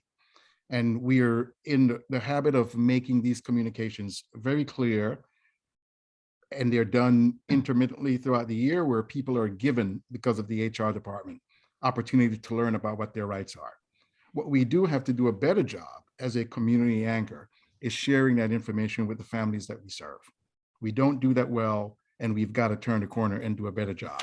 And we have to figure out a way to work with you, Commissioner, and others who are the architects of these laws, the people who enforce these laws, to make sure that we're communicating effectively to the families we work with. So that's my charge. Okay, thank you. That brings us to the end of our time for this panel. I really want to thank all of you, Gail Brewer, Devon Russell, Sherry Lawant, Vilda Mayuga, and Rebecca Lynch for really interesting information and shedding a lot of light on some really important issues. Thanks for helping us get started. Folks, the next section of our program is we're going to give you two Spark Talks. This is a real interesting format and a wonderful way to get the juices flowing and get a lot more information circulating, and have us think about what is possible out there. There are two that are going to go back to back. The first is going to be Luana Kimbrough. She's the managing director of the Stardust Fund, and then she's going to be followed by Taloma Geary, who's the vice president for human capital management at Evergreen Trading. So we'll right behind that, we'll begin our second panel. So take it away. Hi, everyone. I am just overjoyed and honored to join such an esteemed group of leaders, daring greatly in support of women in the workplace, particularly low-income women. I have only a couple of minutes to spark discussion, but my real prayer is that I light a fire. And it's a particular call to action for a particular sector that we haven't yet discussed, and that's philanthropy. And I hope to be brief but potent, but I am a Black woman from the South, so brevity is not my strong suit, but I'll try really hard. I come to this work as a civil rights attorney and a mental health counselor with decades of direct service in leadership and social services at the intersection of anti-poverty and justice. And I have the distinct privilege of stewarding philanthropic investment for an amazing organization called the Stardust Fund, where I have a full circle privilege of investing in our communities and in our families with an eye toward empowering women. Stardust is a woman-led organization, so it certainly matters who we have in leadership. But beyond a professional nexus, this topic is deeply important to me personally, because I, like many people who may be listening in, and some people who've spoken before, have emerged and are still emerging from generational poverty. I had to work full-time for every degree that I had. I was raised in a loving family headed by a matriarch who, even at full employment, was never able to have ends meet. And so I am here, and I'm going to invoke Maya Angelou. They say, you come as one, but you stand as 10,000. To speak to the voice of those impacted families and to talk specifically about a particular solution that I think philanthropy can do to stand in this particular gap.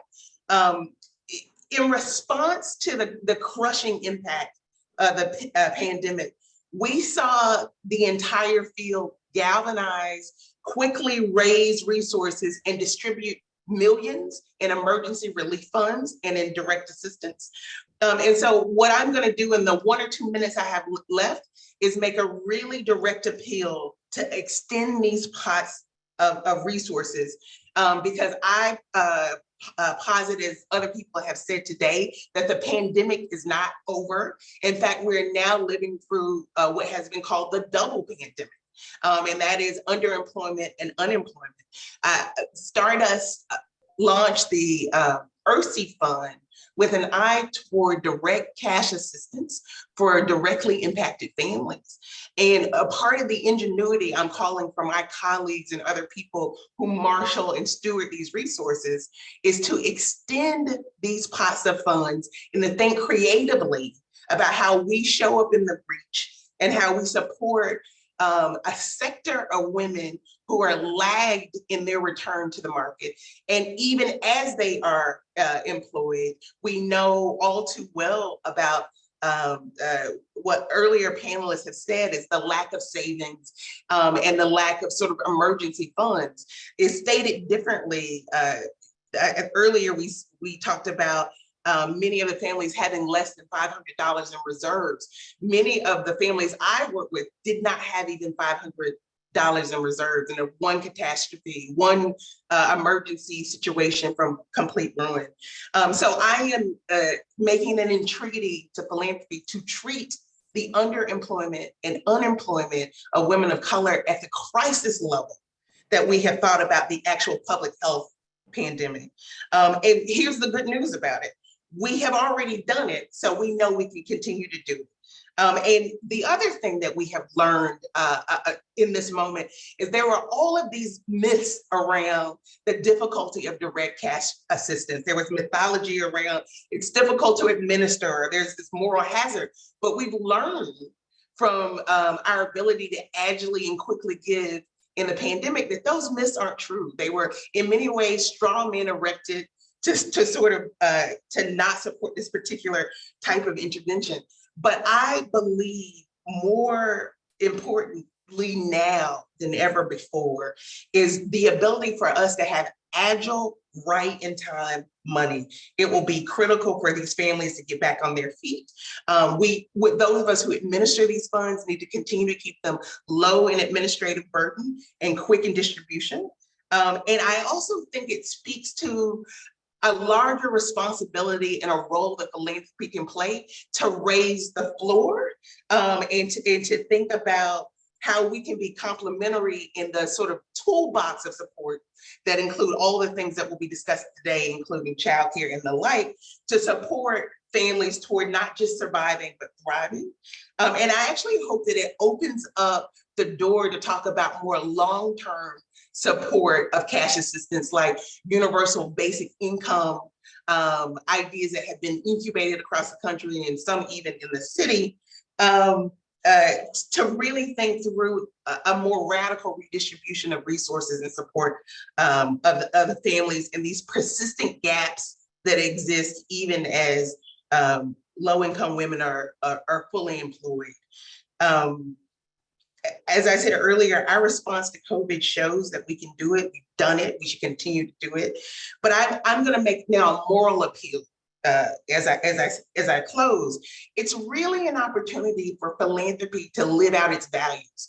In this particular moment, when we talk about reckoning and real equity, we oftentimes have our mission statement as the sort of talisman of our values. Here's an opportunity to actually fund our values. And I'm going to close with something I borrowed from a movement leader about the importance for us to think about cash assistance, is that cash is the currency of urgency. And I believe the underemployment of brown and Black women, low-income families is urgent. It is the issue of now. And so I will give the mic back or answer questions.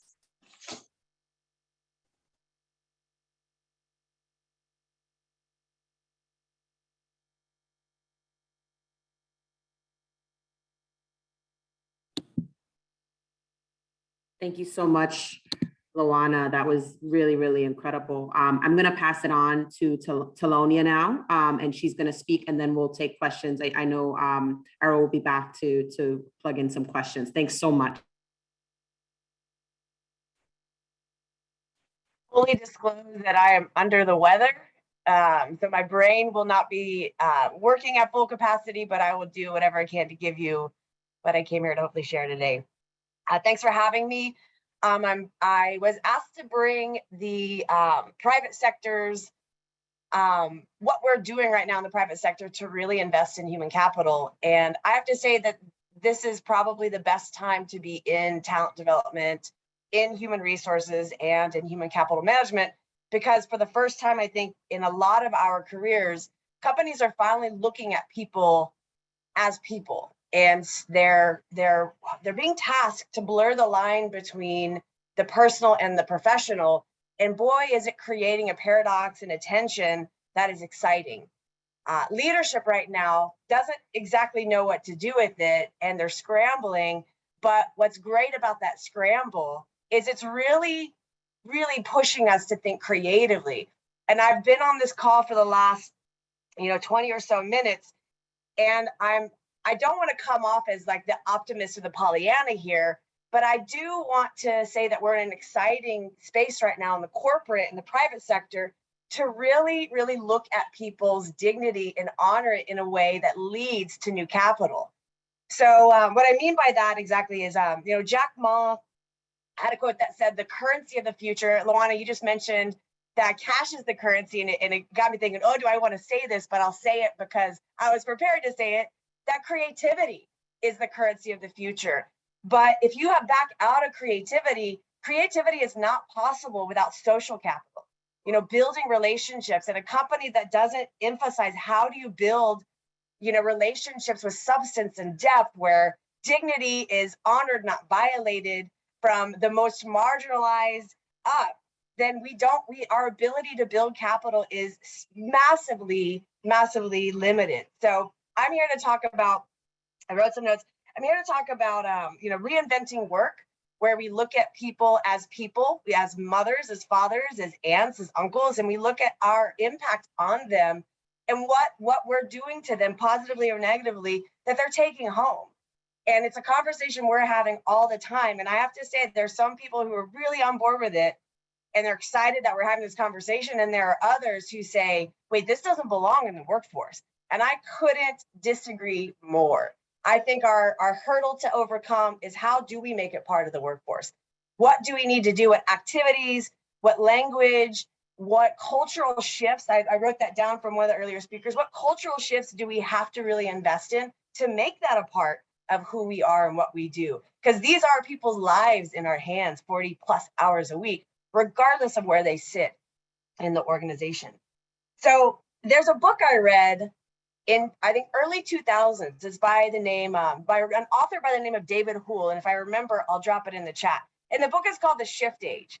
And it was released in 2000, I believe, early 2000s. And it really predicted where we are right now and what shifts that the private sector, by where we are globally, the things that we're going to be up against. And one of them right now is truly having to look at the person and to build their social capital so that they can go on to create intellectual capital and creative capital. And if you're investing in all those, then financial capital just comes as a result. If you do it well, financial capital is pretty much a given. I already talked about the blurring the lines between personal and professional. I'm a big proponent of jumping into that tension regardless. But last, I want to mention, in our prep discussion, that I don't want to come off as everything's great, we have all this possibility. There's actually the biggest challenge that we have to overcome as well, or another challenge, is the loss of human capital. And I don't think that companies talk about that enough. And, in my company, we can't hire fast enough. We can't hire. And so I'm looking at, I do two things. I look at the person and who they are, the mother, the father, the sister, the brother, the aunt. But I'm also looking at, this person costs this much to bring on board. This person costs this much to onboard, to train, to develop. And if we lose them, wow, we would lose a lot of money. And I made this challenge to the senior leadership and the C-suite in my company. If you lost a $1.2 million account, nobody would be let off that hook. And if we're losing human capital at those rates, at 7, 8+ figures, we need to start looking at that as a challenge to overcome. And what's great about it is when we find the right solutions, we're not just impacting bottom lines, we're impacting people's lives and everybody's lives that they touch. So reinventing the workforce, I heard, I'm all about that. Blurring the lines between personal and professional, figuring out how we can unleash, it's a Tony Robbins word that I probably should stop using. How do we unleash creative capital? And last but not least, how do we really get in front of human capital loss? Because there's a lot at stake right now. And there's also a lot that we can do if we don't lose that. So, Luana, thank you. Great setup. Errol, thank you. I'm going to pass it over to you. Okay, you know what? Before I let you go, if you'll both stay, I want to ask something about to Luana and to Loma. When you say that we need to invest more in human creativity and capital and so forth, you know, clearly there's especially in the private sector, clearly there's a market or profit motive that's driving a lot of this. How would that conversation change if the economy slows down, if there are problems, if, you know, the labor market is not as tight as it is right now? You know, that's a really great question. I think when in the face of even more accelerated challenges, I think it's time to get creative and to do the things you've never done before. You know, there are companies who, you know, this idea, how do you invest in people and their creativity? There was an article that was released in the Harvard Business Review back in May, I think just last month, that said, if you can design work that people love, they will be more engaged, they will be more productive, they will be more creative, and they will be just better people. And the study said that you only have to design work that 20% of their work has to be designed doing something they love. So we have to ask questions. What do you love? Well, I love to be a mom. I love to paint pictures. I love photography. Great. How can you design in your 40 hours, 8 hours, give or take, that doesn't have to be just you out playing, but you integrating that into what you do. So if we're in a face of challenge like that, my suggestion, and it would be a test and it would make a lot of people uncomfortable, how can you design work for this person that allows them to connect what they love into what they do? And Luana, I mean, it's a fascinating prospect, right? To change from the language of scarcity that many people in the nonprofit sector are very used to hearing. Not quite enough money. There's going to be a deficit. There's going to be a cut. We're not going to completely fulfill your needs. To something more expansive. It sounds sort of tantalizing. Although at the same time there is this urgency, Luana, right? I mean, we've also got to deal with basic needs right now. Absolutely. And the key word of what you just said in the framing is scarcity. And philanthropy has a big role in that mindset and that framing. In some ways, it sort of belies our understanding of the real cost of equity and infrastructure. Really, if you think about lifting the floor, really, if you think about ameliorating things like generational poverty, if you think about the full panoply of supports we need to give to working women and families, that's infrastructural investment. And so much about what has been possible, and in some ways, nonprofits having to shoehorn into RFPs or requests have been around us underestimating and undercapitalizing real initiatives that would make seismic change. So as my grandmother would say, it's a come to Jesus around the real cost to really fund thriving families. And I think that's a conversation worth having. And it's one that we're confronted with in this crisis. Absolutely. Well, thank you both very, very much. It's the only part of the panel that I wasn't clear on because they hadn't showed me everything that was involved and no numbers or anything like that. But a really great discussion. Thank you so much for joining us. Thank you. We're going to move into our final panel, and it is a blockbuster. We're going to talk for the next 45 minutes about the need for change, policy solutions for low-income working women. And our panelists are, well, we'll go down in order. Jennifer Jones Austin is an anti-poverty policy and advocacy leader in New York. The Federation of Protestant Welfare Agencies that she leads has 170 member agencies and faith partners. She's also a radio host and a public speaker and an author. Consider It Pure Joy is the book if you haven't seen it. We have the Director of Policy from the Schuyler Center, she leads the analysis and advocacy in areas of family, economic security, and early childcare and learning. We have as well Emerita Torres, who put all of this together. It is the mastermind of all of this. And I know she's got a lot of ideas and preferences, and we're going to pry some of that out of her as well. Sarah Brofman is the director of the DC office and the senior policy counsel for ABB, one of the co-hosts of this forum.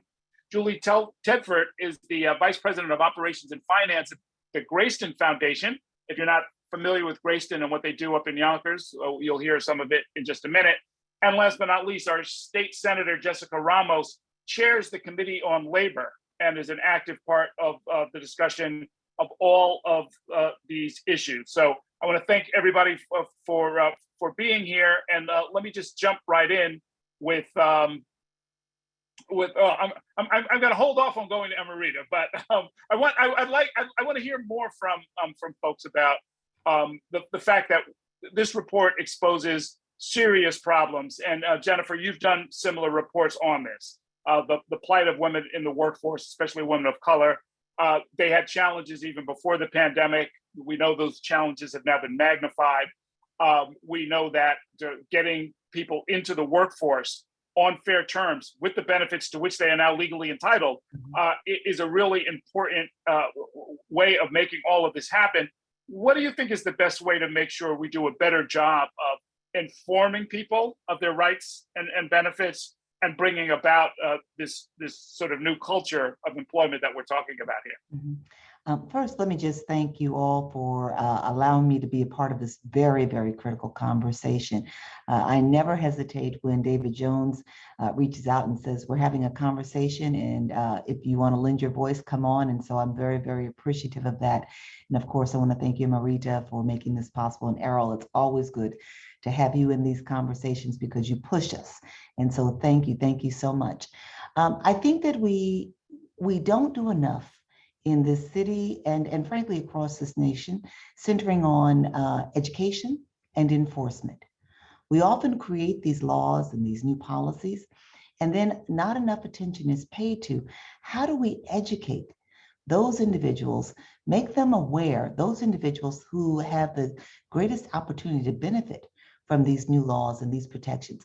How do we help them know that they're available to them? I think often we lose sight of the fact that many of the people who don't take advantage of the paid family leave offerings and the like are people who are just constantly moving. They have so many issues that they have to contend with. Sometimes they're working 2 and 3 jobs. They don't have time to just stop and, hey, what's happening in the world these days around worker protections? So we need to do a better job of reaching them where they are, where they do get to pause and breathe and get their information. Sometimes that is in the community settings, like the faith institutions and other community organizations, trusted resources, going to those resources to help them appreciate what are the offerings, what are these laws that are going to make it better for them when it comes to work and being available to their families when needed. And then the other piece is the enforcement. We put these laws on the books, we put these policies into play, and then we expect somehow that the institutions that have not been riding, if you will, for people who are in greatest need of these supports, that they're now going to be compliant without someone looking over their shoulders. And so we need to do more by way of government institutions to make sure that the enforcement mechanisms are in place. Okay. Let me go to you, Senator Ramos. We've been talking all around policies and what do you want to tell lawmakers and so forth. I know the session just ended, and if this session is like most of the other ones I've covered, there are things that were attempted but maybe not enacted. But where do things stand? What's the range of possibility, do you think? And what legislation are you considering that would help women at the lower end of the income scale? Well, Errol, good morning to you. Good morning to everyone, especially my esteemed fellow panelists. Look, in a perfect world, according to Jessica Ramos, every woman is guaranteed healthcare, is guaranteed childcare, is guaranteed a higher education, and certainly has good cause eviction.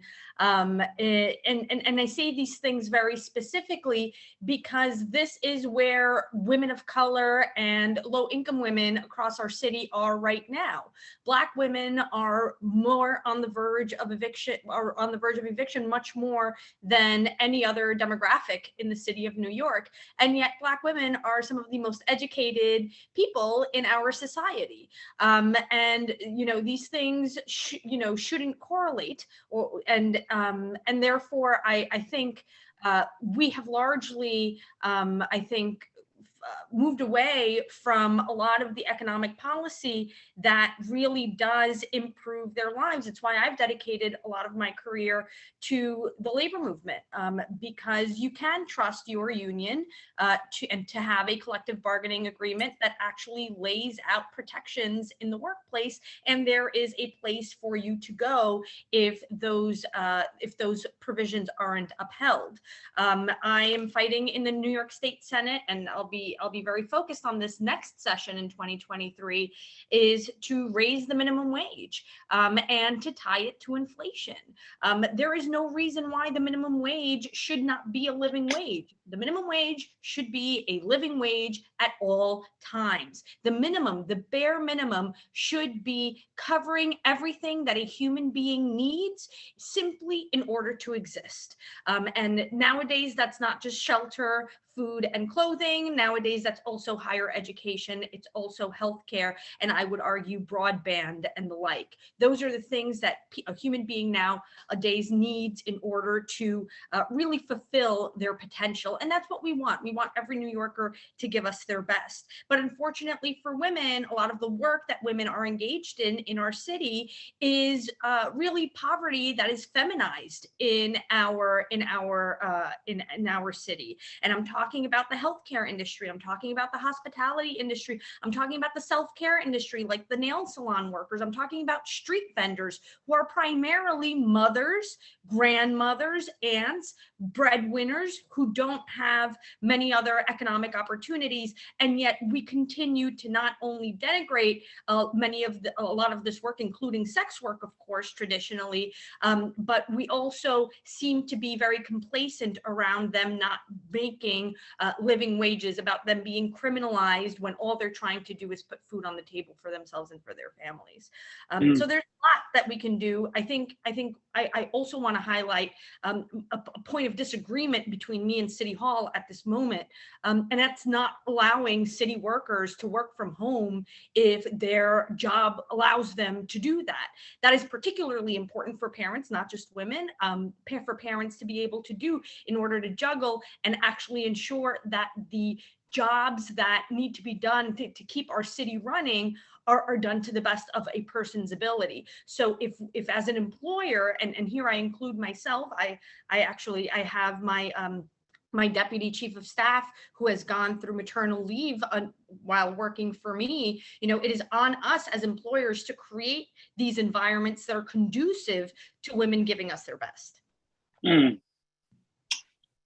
Julie Tedford, when I think of when I first learned about Greyston and the model of trying to sort of help women get into the workforce and to succeed in the workforce, is a very different.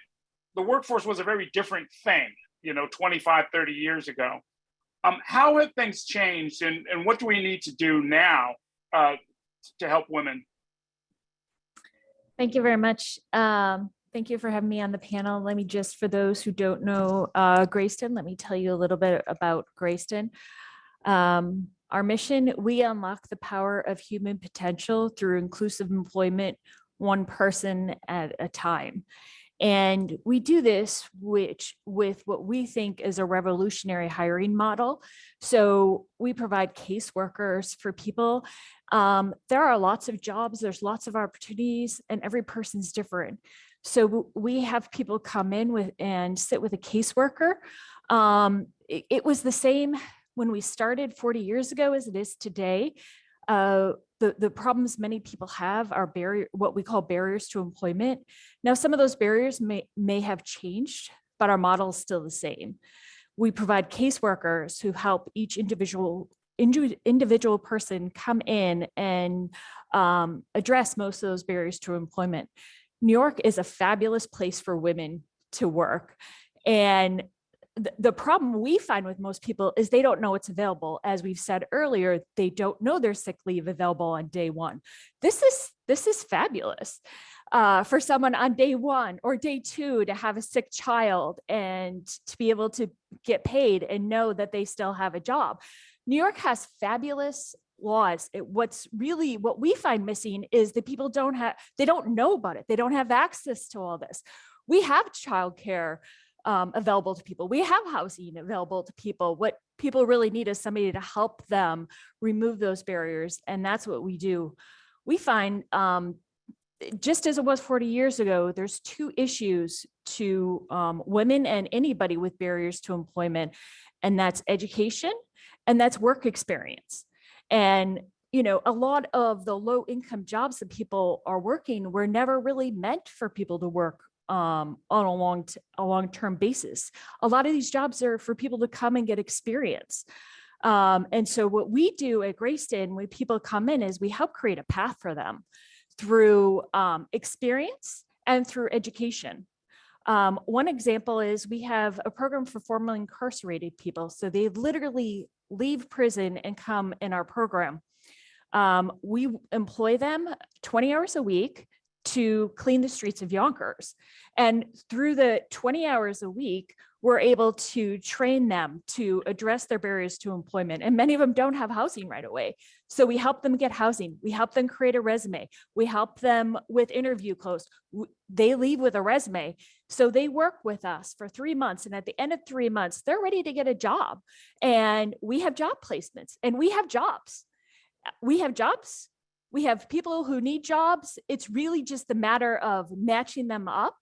That's important. And our key has been caseworkers to work with these people, to give them the information they need, to help them access all the great services there are in New York, because they're fabulous. New York is one of the best places for women to work. That doesn't mean we can't go further. That doesn't mean we can't go do more. But our key is a caseworker to help people access what's already there, to create a path with experience to get a better job, a path with education to get a better job. And education doesn't have to be a bachelor's degree. We have 3-week programs. We have 2 going on right now. One is an OSHA certification and one is a security guard. And that's going to get you above the minimum wage and put you on a path to a better job. Okay. Now, Dee Dee Hill, when it comes to making sure that these benefits are widely available, it also includes making sure people know about it, and that's been a theme throughout the morning. How do we make sure people know the rights to which they are entitled and that the legislature has brought about for them? Do we need to change the way this is done? Does there need to be more specific implementation language and perhaps funding? Do we need to rely on the community-based voluntary sector to do this? What do you think is missing here? So there's a lot there. So first of all, thanks for having me. So excited to be here. And I neglected to include in my biography that I am also here, not just as a policy director for the Schuyler Center, but also as a proud member of the Empire State Campaign for Childcare, which is New York's statewide campaign to bring universal childcare to New York and to make sure that the workforce is paid a just wage. So that might signal to you I'm going to talk about childcare, but I think this answers your question too. You know, in the childcare context, first. For context, a little bit of good news in the legislative session that just passed and the budget session, there were some significant wins in the area of childcare, thanks in large part to legislative champions like Senator Ramos. And most significantly, the budget has invested funds so that we can expand access to childcare assistance to more low-income families. The estimates out there are that 260,000 New York children will be newly eligible for childcare assistance beginning in August when that law goes into effect. And what that looks like for families, a family of 4 right now can no longer qualify for childcare assistance if their income exceeds $55,000 a year. That cap is going to bump up to $83,000 a year. So this is a really huge, significant win. However, to your point, it only is significant if we reach families. It's only significant if this expansion is implemented quickly, and that there's education that and that we reach families through trusted messengers about the availability of this expanded access. Another hurdle that we face in the area of childcare, which is not dissimilar to so many other supports for families, there are a host of barriers to gaining access, and lots of hoops to jump through. And so as a state, we really need to start breaking down those barriers. I want to flag 2 pieces of legislation that passed at the end of session that I think are gonna, if the governor signs those bills and implements them, could help a good deal to make sure that this expansion reaches all families, including immigrant families and parents who work in the gig economy or in the informal economy, who are among the families that too often just can't get over all the hoops to gaining access. So one bill that passed is a bill that will, we call it the decoupling bill. And what that means is it will end the current practice of allowing families access to childcare only during the exact hours that they work. So that means that the many New York parents who have fluctuating hours, who again are in the gig economy, don't have the same schedule, week in, week out, those families have a tremendously difficult time finding a childcare provider who can accommodate that kind of schedule. That doesn't work for the business model for childcare providers. And then also it's terrible for children who thrive with stable schedules, right? Anyone who has parented a young child knows that having to wake them up in the middle of nap time is about the worst thing. It ruins the rest of the day, or pulling them from an activity that they're deeply engaged in, right? So that bill, really important step. And another really important bill sponsored by Senator Ramos, this bill will allow counties to extend the certification period. Right now, certification for families lasts only for 12 months. This allows an expansion to 24 months. This is going to mean fewer administrative costs for counties and fewer delays and disruptions for families. So a lot of good steps, but there's a lot more to be done. Okay, very May detailed I stuff. jump in on this? Yes. Very quickly, is that all right? Yeah. The work that is being done at the state level is critical, and it's moving the needle. But there's an underlying issue, a tension that we never deal with as a city, as a state, and as a nation. And that is the fact, a very simple fact, that these benefits are attached to an antiquated and outdated federal poverty level that is determined by the Department of Health and Human Services. It's not legislated. It's a policy guideline set by the department, the United States Department of Health and Human Services. When Dee Dee speaks to the eligibility bump, it has been the case that childcare eligibility has been based at 200% of poverty, which for a family of 4 has been $55,000. So it is going to bump up. And now it'll be at 300% of poverty. But here's the challenge. Here's the trigger. We know that in New York State, that a family of four, even at 300% of poverty, which is somewhere around the $85,000, $86,000, $87,000 mark, still does not have enough money to make ends meet. When you consider childcare costs, housing, transportation, food supports, incidental medical costs, that still is not enough. So sometimes what we find ourselves doing is working to try to move the needle, within, our areas of domain. But the real trigger is at the federal level. We need to be moving the United States government to reset the federal poverty level, because they use that number to both set wages and income supports.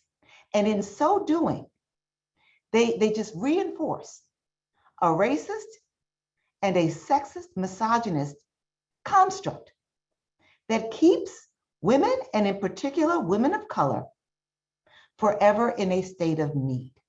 And so I applaud, and we sign on, and we're allies with all of the work that's being done at the state level. But we need to go and press for change in the federal poverty level. Okay, this is Senator Ramos, real quick, and then we're going to go to Sarah Brown. I did. I think what Jennifer is saying is true. And actually there is a state solution to it. It's to get rid of means testing. I mean, ideally, we are providing childcare to each and every New York child without question. Our goal as a society should be to raise the best possible New Yorkers. Our problem is that this conversation that gets bogged down in how are we going to pay for it? In what I set out in my bill in the Early Learning Child Care Act, based on that formula that we used for that bill, we estimate that the cost of childcare for every single child in New York State would be about $18 billion, okay, every year. And this is accounting for living wages for the childcare providers and the like, kind of the dream scenario, right? But then when we start talking about how we're going to pay for it and how we want, many of us argue for billionaires to pay their fair share of taxes, suddenly many of our allies disappear. And this becomes the issue. Then it's all left to be rhetoric if we're not actually in New York making it our business to have fair income brackets and to make sure that we are not creating a childcare system, not only that's broken, but that is uneven because some employers are providing childcare and others aren't, right? This is a lot what the current mayor of the city of New York was trying to do, is to be able to, give tax breaks to those employers who are able to provide childcare. Meanwhile, everybody, needs childcare, and what we need is a complete system overhaul. So, I mean, obviously, as a state legislator, I don't wait for the federal government to do anything because that usually, is way too long.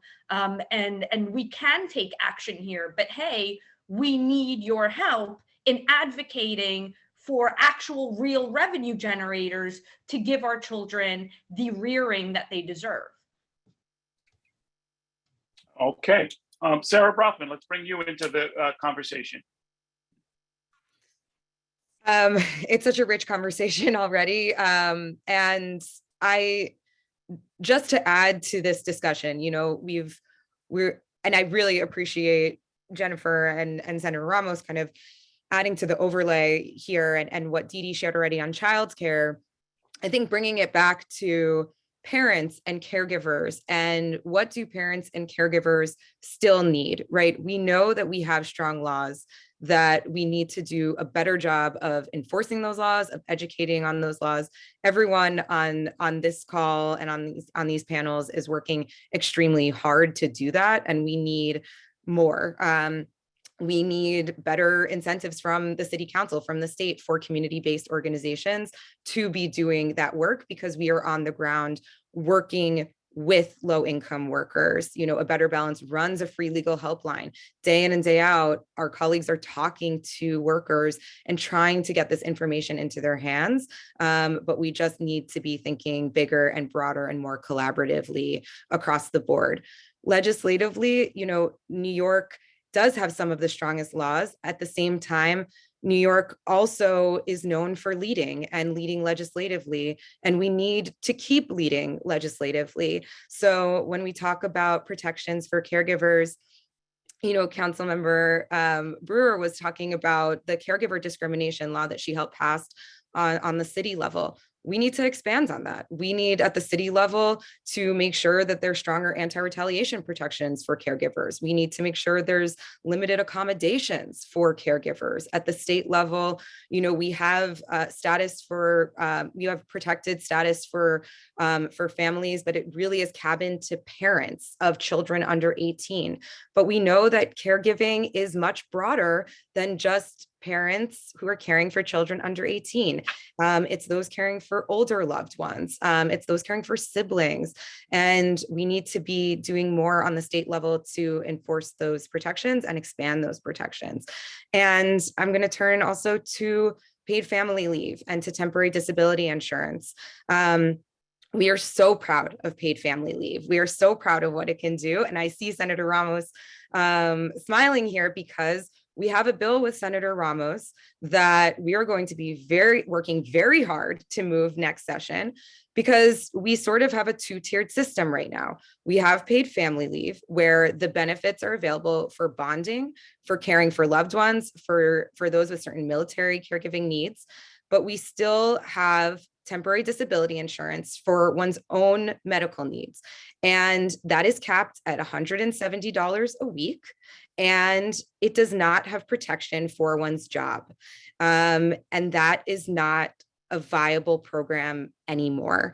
And it's also an outlier at this point with other state paid family and medical leave programs. We need real paid medical leave. And I think, you know, paid medical leave is across the board, right? It's for those with their own serious health conditions, but it is a maternal justice issue and it is a racial justice issue, medical leave. 30%, there was a 2014 study that came out, 30% of those who use temporary disability insurance are for pregnancy and childbirth needs. And so what we're saying is you can get paid family leave to bond with your new baby, and you can get the job protection that comes with that and the real benefit that comes with that. But for your own pregnancy needs and to take care of yourself after childbirth, you still are capped at $170 and you don't have job protection through temporary disability insurance. Now, there are other laws in New York that I want to emphasize could potentially give you job protection, but that law itself doesn't. And so we need to be shoring that up. And we also need, going back to gig workers, you know, the one really great thing about temporary disability insurance is that it's portable. So if you leave your job, you can still get temporary disability insurance benefits. The same isn't the case with paid family leave. So we need to also be borrowing from the temporary disability insurance framework to really make these benefits portable, especially because we're seeing, and we saw in the report, that we have an increasing number of gig workers in our economy, and it's increasing with low-income women and especially mothers. That's a really interesting piece of data that came out of the report was the fact that it's really low-income women that we're seeing have a huge spike in some of this gig work. And I just want to talk about one more piece. There's so many different policies that we can talk about. But I want to talk a little bit about the absence control policies that my colleague Megan mentioned in the report recommendations. It's another area where I think we don't think of these policies as a barrier to entry and to staying in the workforce. But basically, these are attendance policies that on their face look like, you know, if you're absent, you know, 3 times, if you're late to work 3 times, you get points. And then it's a progressive punishment policy up to often termination. And what we are finding over and over is that people are so afraid to exercise their rights because even though they have these protections, even though they have the right to paid sick time and paid family leave and accommodations, that they are so scared of getting a point that they don't take advantage of those rights. And employers don't inform workers of their rights in those policies. And it's a huge problem. And we're seeing workers come into work sick, faint on the floor when they're pregnant, and have to be rushed to the emergency room, all because they told us, I was 1 point away from getting fired and I couldn't risk it. And so, the New York State Legislature just passed a bill that would make it crystal clear that employers cannot punish people, cannot give points to people for lawful absences. And we are really pushing and hoping that the governor signs that as soon as possible. So I'll leave it there. We have more, but I leave others. Got it. Oh, now, Emerita, I've seen enough of your work, and we've talked a few times in preparation for today's panel to know that you've got a very, very broad range of different policy proposals that you've researched and thought about and would like to discuss. I was very curious, though, about portability in particular, because it seems to of benefits, meaning it strikes at what so much has been discussed this morning. It includes gig workers, it includes flex workers. It gets to some of what Sarah was just talking about protecting people from unlawful retaliation. Is that something that we need to focus on?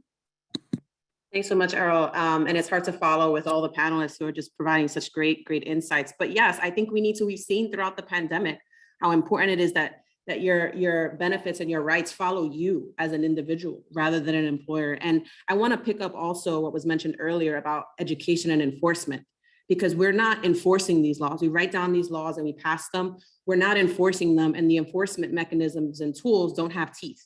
Like we need to really think about that as we're passing and implementing these laws, because an idea like portable benefits, that needs to be followed up. I think it is a tremendous idea. We need to have it at the federal level. It needs to follow you throughout your life. And these portable benefits can be obviously things like paid sick leave, paid family leave, but also workforce training, throughout your life as a worker, as an individual. The economy is changing. The demands of work and life are changing. You should have skills, the necessary preparations to be competitive in this market, and also to have the rights and benefits that you deserve. So yes, I think this is something we really need to think about for the future. And I just wanted to pick up on two quick things that were said from Jennifer and from the senator on both means testing and just the federal poverty level, because we're taking away people's dignity when we make them go through leaps and bounds and complexity of puzzles to apply for some of these programs. And I think, one example is the Fair Fares program. Another one is the City FEP's housing voucher program. These are programs that are intended to help lift people out of poverty, give them the benefits that they need to survive and thrive.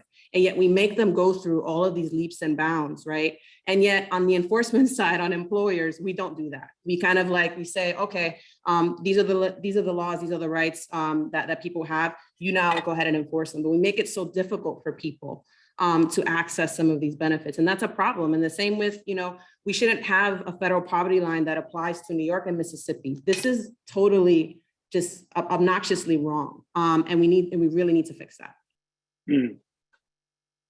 Well, Jennifer, when it comes to this question of making it difficult for people to apply for and sort of vindicate the rights or the benefits that have been legislated for them, is that deliberate? I mean, you've been in and out of government, and you kind of know what some of the thinking is. This whole question of "quote unquote" moral hazard, the idea that, well, if it's too easy, people will scam the system, people will sign up. We just had a 2-year experiment during the pandemic of an entirely different approach, and it doesn't seem to have, destroyed the nation or the economy or anything else. It's intentional, it's deliberate, it's persistent.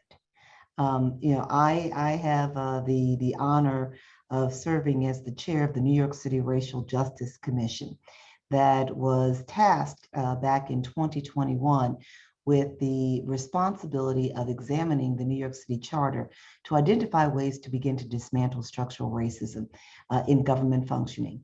And one of the things that we appreciated, based on the research, the investigative engagement that we undertook with New York City and with individuals and thought leaders from around the country, is that when you look at our government structures, They, often what is talked about when we talk about wages and we talk about benefits and entitlement programs is that we've got to control against fraud.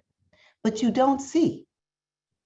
It's like the voting. It's like what happened in 2020 with voting. You don't see significant instances of fraud, but it's a narrative that is advanced to justify suppressing all of these benefits programs. And, as I learned, and you and I have talked before, Errol, about the work of my father, as I learned from him as a child, what often happens is we look at racism as a one-off, but racism is part of the trinity of capitalism, racism, and militarism, all working to continually oppress people of color. And so what we do in this nation is we're trying to ensure that those who haven't had access stay in that space. And so you design your legislation, your policies, and your programs in such a way that it only helps people to manage, not to live in a dignified standard, but to manage their poverty, but to not really advance beyond it. So yes, these structures are intentional, they're by design, and we've got to keep trying to legislate our way out of them, but we've also got to do that structural work of changing the underlying foundations that make this legislation that only half steps it, what it is today. Mm-hmm. Mm-hmm. And, Senator, what's your take on that as far as, sort of drastically reducing the barriers to access to different programs, cash assistance, and so forth? Well, I think that it's very hard. I think one of the first questions when it comes to deciding what gets done in Albany is deciding whether, stating and recognizing whether it's an election year or not. If you happen to be, a legislator from upstate, from out in Long Island, there might be more of a tendency to create these barriers, to be supportive of obstacles. So, because Republicans and many times, more centrist Democrats even like to engage in rhetoric of fraud, right? It's like voter fraud. And as we know, voter fraud is actually not something that occurs very often. And yet that prevents us as a country from passing, voting laws and making it so much easier for people. And that, I find that to be very akin to this. It's very unfortunate that we end up having to place traps for people instead of actually taking care of them and giving them the environment that they need in order to give us their best when that should be our goal. I also wanted to comment on piggyback on a little bit of what Amrita was saying before, and Sarah too. We're a state and a country that is still trying to figure out paid family leave and many things. Meanwhile, many of us are salivating at menstrual and menopausal paid leave across the pond in Europe. I mean, our eyes need to be set higher actually for women's needs in order to give us the quality of life and the quality of health that we deserve in order to achieve those health outcomes. And hey, just last year we passed the Excluded Workers Fund. There are a lot of people in New York State who do not qualify for paid family leave, who do not qualify for unemployment insurance, who do not qualify for disability insurance and the like, because they are not quote unquote a worker. They might be a misclassified Uber and Lyft driver. Yes, I believe they are employees. And, I think that between street vendors and sex workers, and I say this very often because this is the reality of my district and the streets where I grew up in, these folks don't have any sort of social safety net. And that is largely because we have all of these tests and all of these documentations and things that they are just not able to provide, never mind the discrimination against undocumented New Yorkers who pay their taxes and give us their best every day.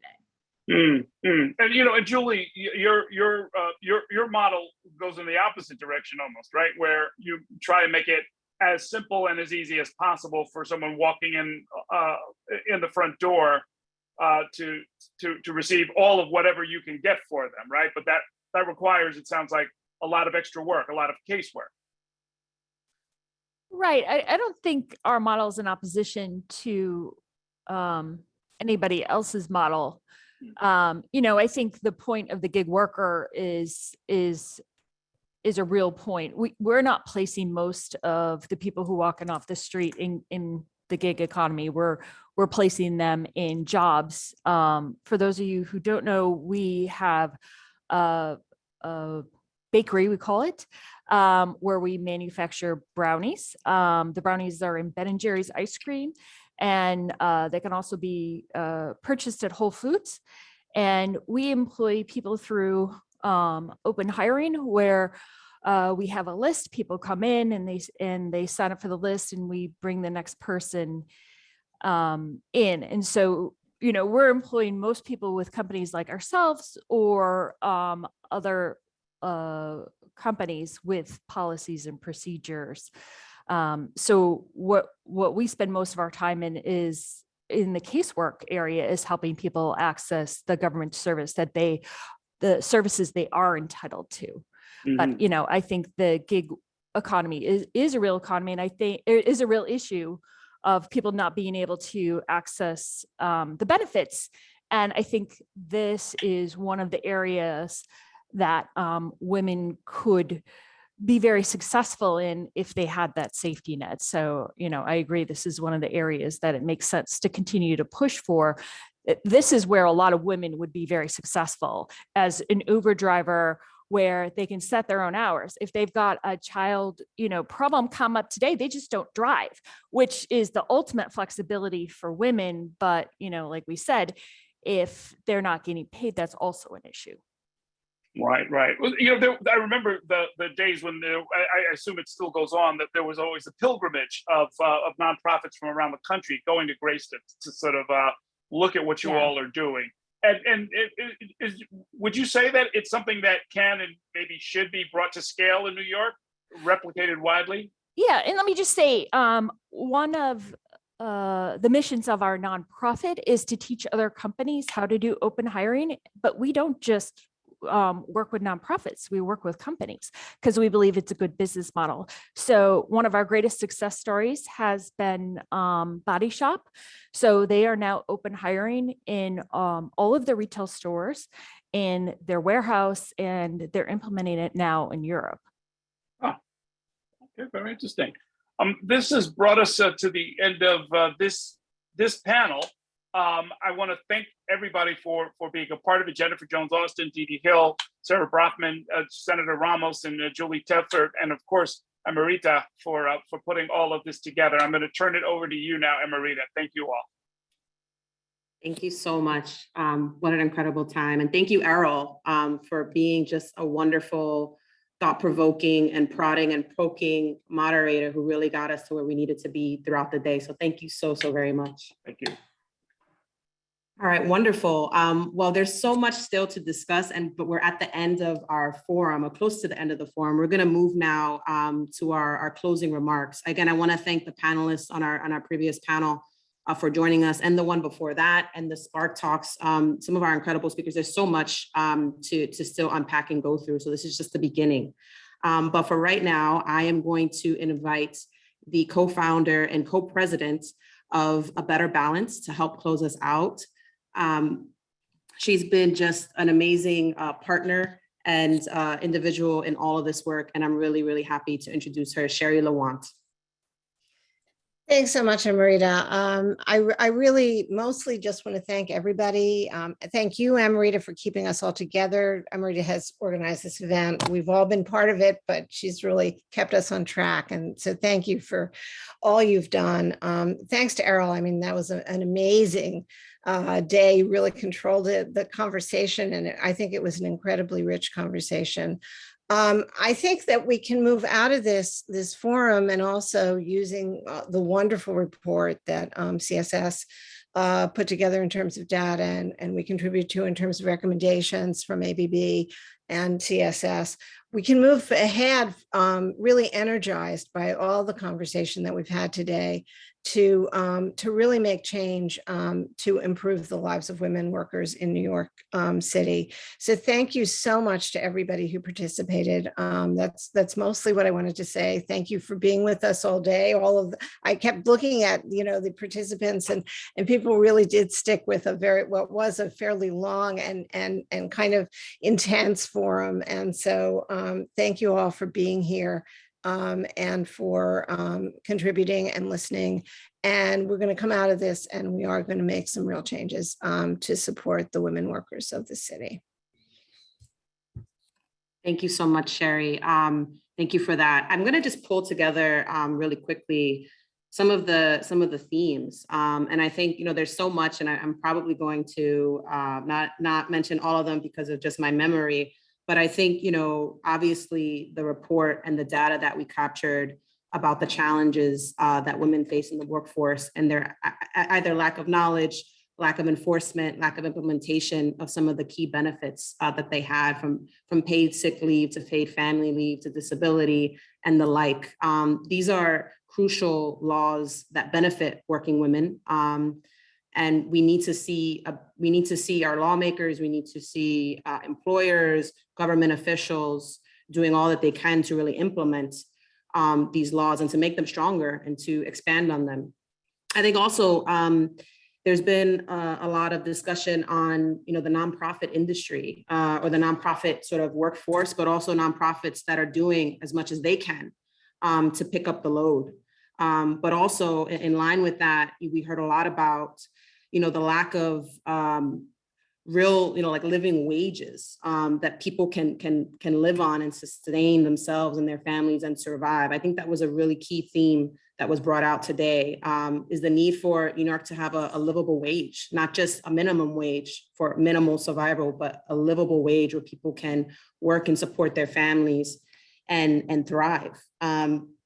Something else, and that, we heard from Devon Russell on the $22 floor versus a $15 minimum wage.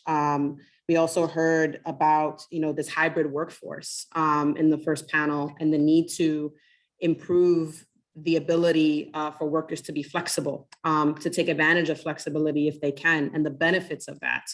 And we're seeing this in New York City, in some cases from private employers. We're not seeing it in the government workforce really, but we're seeing it elsewhere. And we're seeing the benefits of that.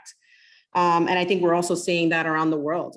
Big companies and the private sector and employers are really doing more to provide a hybrid workforce. And we're seeing the benefits of that. I think also in the Spark Talks, a lot of discussion on some of the other social supports, what philanthropy can do, the importance of cash assistance and some of these other supports that are so desperately needed outside of, the kinds of public benefits that we have. And also, thinking about this paradox, these cultural shifts that we face around living and working and how lines have been blurred around the workforce and your ability to live and work and thrive and raise your families. And then in this final panel, there's just so much around the need to educate and enforce some of these laws and the need for really sustainable, comprehensive childcare and caregiving support and paying caregivers and paying childcare workers. And this idea around means testing and the problem that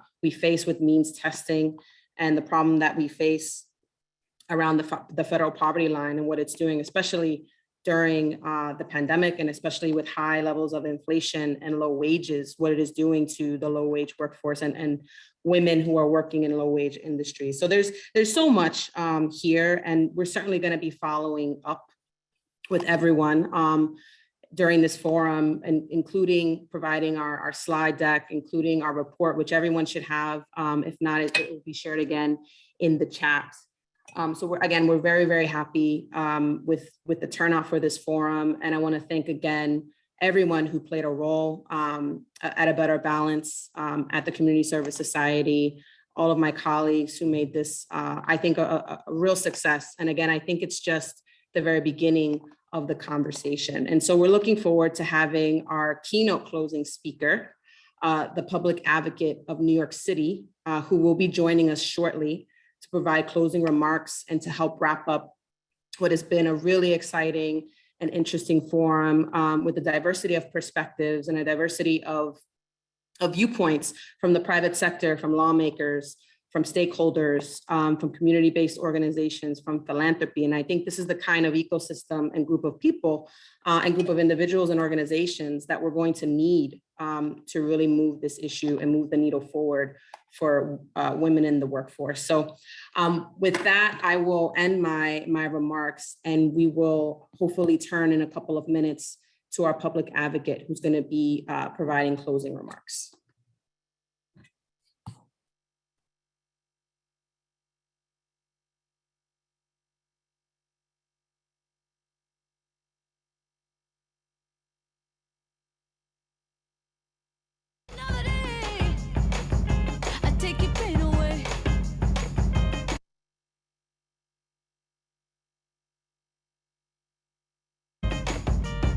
Some people talk about you like they know all about you. When you get down, they doubt you. And when you dip it on the scene, yeah, they talking about it. Cause they can't tip on the scene. What you talk about it, talking about it. When you get elevated, they love it or they hate it. You dance up on them haters, keep getting funky on the scene. While they jumping around you, they trying to take all of your dreams, but you can't allow it. Cause baby, whether you're high or low, or whether you're high or low, you got to tip on the tightrope. Tip on that tightrope, baby, baby, whether you're high or low, baby, whether you're high or low, you got to tip on that tightrope. Now let me see you do the tightrope, and I'm still tipping on it. See, I'm not walking on it or trying to run around it. This ain't no acrobatics. You either follow or you lead. Yeah, I'm talking about you. I'll keep on blaming the machine. Yeah, I'm talking about it. Talking about it. I can't complain about it. I gotta keep my balance and just keep dancing on it. We getting funky on the scene, and you know about it. Like a star on the screen, watch me tip all on it. Now, baby, whether I'm high or low, baby, whether you're high or low, you got to tip on the tightrope. Yeah, tip on the tightrope. Baby, baby, whether you're high or low, baby, whether you're high or low, tip on the tightrope. Baby, let me see your tightrope. And I'm still tipping on it. I tip on alligators and little rattlesnakers, but I'm another flavor, something like a Terminator. Ain't no equivocating. I fight for what I believe. While you talking about it, just talking about it. Some calling me a sinner, some calling me a winner. I'm calling you to dinner, and you know exactly what I mean. Yeah, I'm talking about you. You can rock or you can leave. Watch me tip without you. No, no, no, whether I'm high or low, whether I'm high or low, I gotta tip on the tightrope. Baby, baby, whether I'm high or low, I got to tip on the tightrope. Now, baby, tip on the tightrope. You can't get too high. I said you can't get too low. Cause you get too high. No, you surely be low.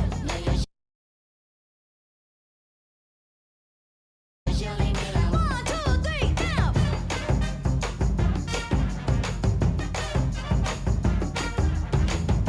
Yeah. Yeah. Now shut up. Yeah. Yeah. Now put some voodoo on it. Ladies and gentlemen, the funkiest horn section in Metropolis. Yeah, yeah, yeah. Oh! We call that classy brass. I gotta keep my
tip all on it. Now, baby, whether I'm high or low, baby, whether you're high or low, you got to tip on the tightrope.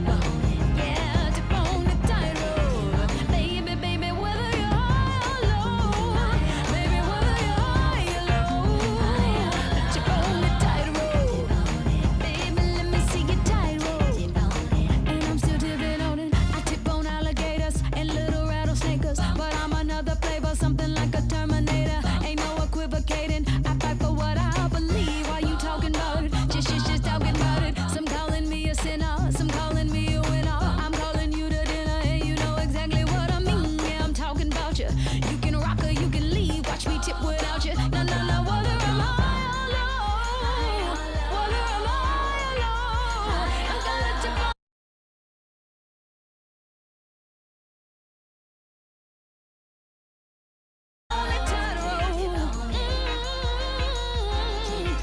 Baby, baby, whether I'm high or low, I got to tip on the tightrope. Now, baby, tip on the tightrope. You can't get too high. I said you can't get too low. 'Cause you get too high. No, you surely be low. 1, 2, 3, now.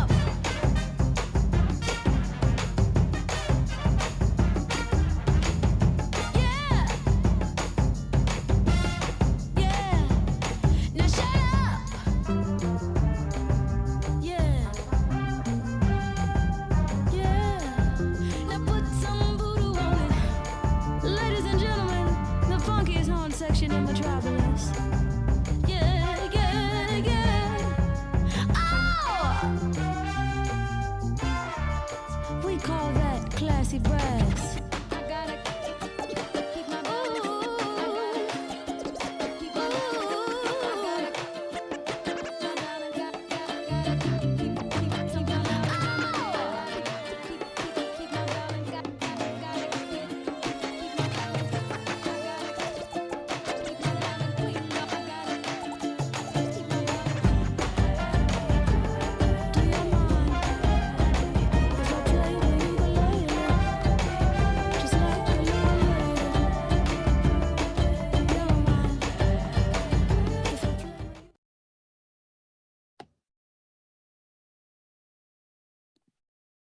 Hi, everyone. I am so excited to have our New York City Public Advocate for the City of New York with us, and I'm excited to introduce him. Mr. Jumaane Williams is our New York City Public Advocate. In this role, he fights to advance equity and combat injustices while redefining the office's role as legislator, community organizer, and voice of the people. In his first 3 years in office, he has passed more legislation than any previous public advocate, and nearly as many as all predecessors combined. He has led the fight for true public safety, deeply affordable housing, and transparency and accountability in city government as an activist elected official who brings the voices of everyday New Yorkers to city government and makes New York a truly progressive beacon for all. He was also a former member of the City Council, where he represented the 45th District in Brooklyn. It's really my pleasure to introduce our keynote closing speaker, New York City Public Advocate Jumaane Williams. Thanks so much. Can you hear me? Oh, thank you so much. Oh, what an awesome introduction. I appreciate it. Peace and blessings, love and light to everyone. Thank you for everyone being here this afternoon and for the work that you do each and every day to meet the needs of New Yorkers. Thank you to A Better Balance for hosting the event, to the Community Service Society of New York for fighting for a better city and state, to both organizations for putting together an incredible report on what the women of our city need.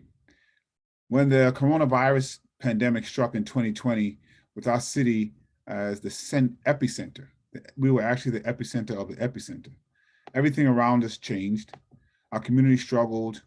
We lost friends, family, neighbors, but also jobs, safety nets, childcare, and stability.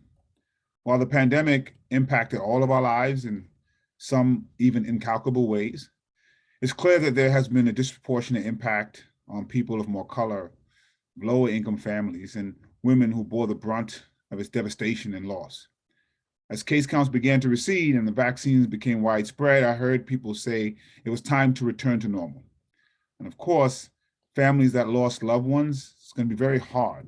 They can maybe never return to quote unquote normal. But also, why would we want to? It's clear that normal, quote unquote, didn't work, especially for the women we're talking about here today. We can normalize our lives without returning to a status quo that fails so many. We can go to a new and better normal. The old normal had too many people living on the edge of financial precarity. Normal had too many of our neighbors without the basics, let alone everything they need to thrive. Normal had too many parents relying on an inexpensive and inaccessible childcare. Normal had too many families trapped with ever-increasing costs and stagnant wages. So why would we want to return to the old normal? Instead, I want to imagine, and hoping everybody here will join me in imagining, a New York City where every family and every child has every opportunity and resource they need to succeed and to thrive. That this is a city we all want to live in, and we can all build together. In fact, the only way we can do it is together. Thankfully, we have a good idea of where to start. Your report, Women in the Workplace, Advancing a Just Recovery for New York City, currently diagnosed so many of the issues keeping women back both before and during the pandemic. So many working women were forced out of the workforce when childcare options disappeared. Many others lost much of their income.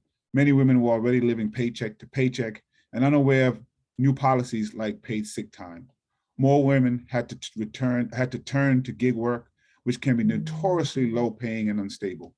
My office put out a white paper on gig workers a month ago, disrupting the exploitation economy. And we found that workers classified as independent contractors deserve so much more support from the city, the state, and the federal government. Beyond just diagnosing problems, your report lays out what we can do to truly make New York the best place to work and to raise a family. We must extend outreach, educate, and enforcement of city and state laws that safeguard workers' rights and modernize notice to employees. Laws like the ones we have can only help people if they know about them. And it's clear that not enough people do. We can and we must launch a statewide effort to educate New Yorkers about their rights. We should ensure New Yorkers have the fair and flexible schedules they need, alongside standard workplace protections and employer-provided benefits. Flexible work schedules are essential for caregivers to return to the workplace. I know as a parent of a newborn myself, how much I don't get to dictate my own schedule anymore, and how I need to be flexible because of my beautiful newborn baby, Amani. She demands it. She demands it loudly. Just yesterday, actually, my wife had to go to a update for a doctor's visit. And as many parents may have discovered themselves, sometimes you forget that you have a daughter and one of you has to take care of childcare. So I had to change my entire schedule to make sure that I was able to provide the childcare needed for my beautiful daughter, which I did. Thankfully, I had the ability to do that. Not everybody does. We also have to modernize the state's temporary disability insurance and family leave program. So many of our programs need to be updated for the 21st century. These two programs must be updated to be as useful as they can be, or else they're probably not useful at all. We should expand access to high quality, affordable childcare.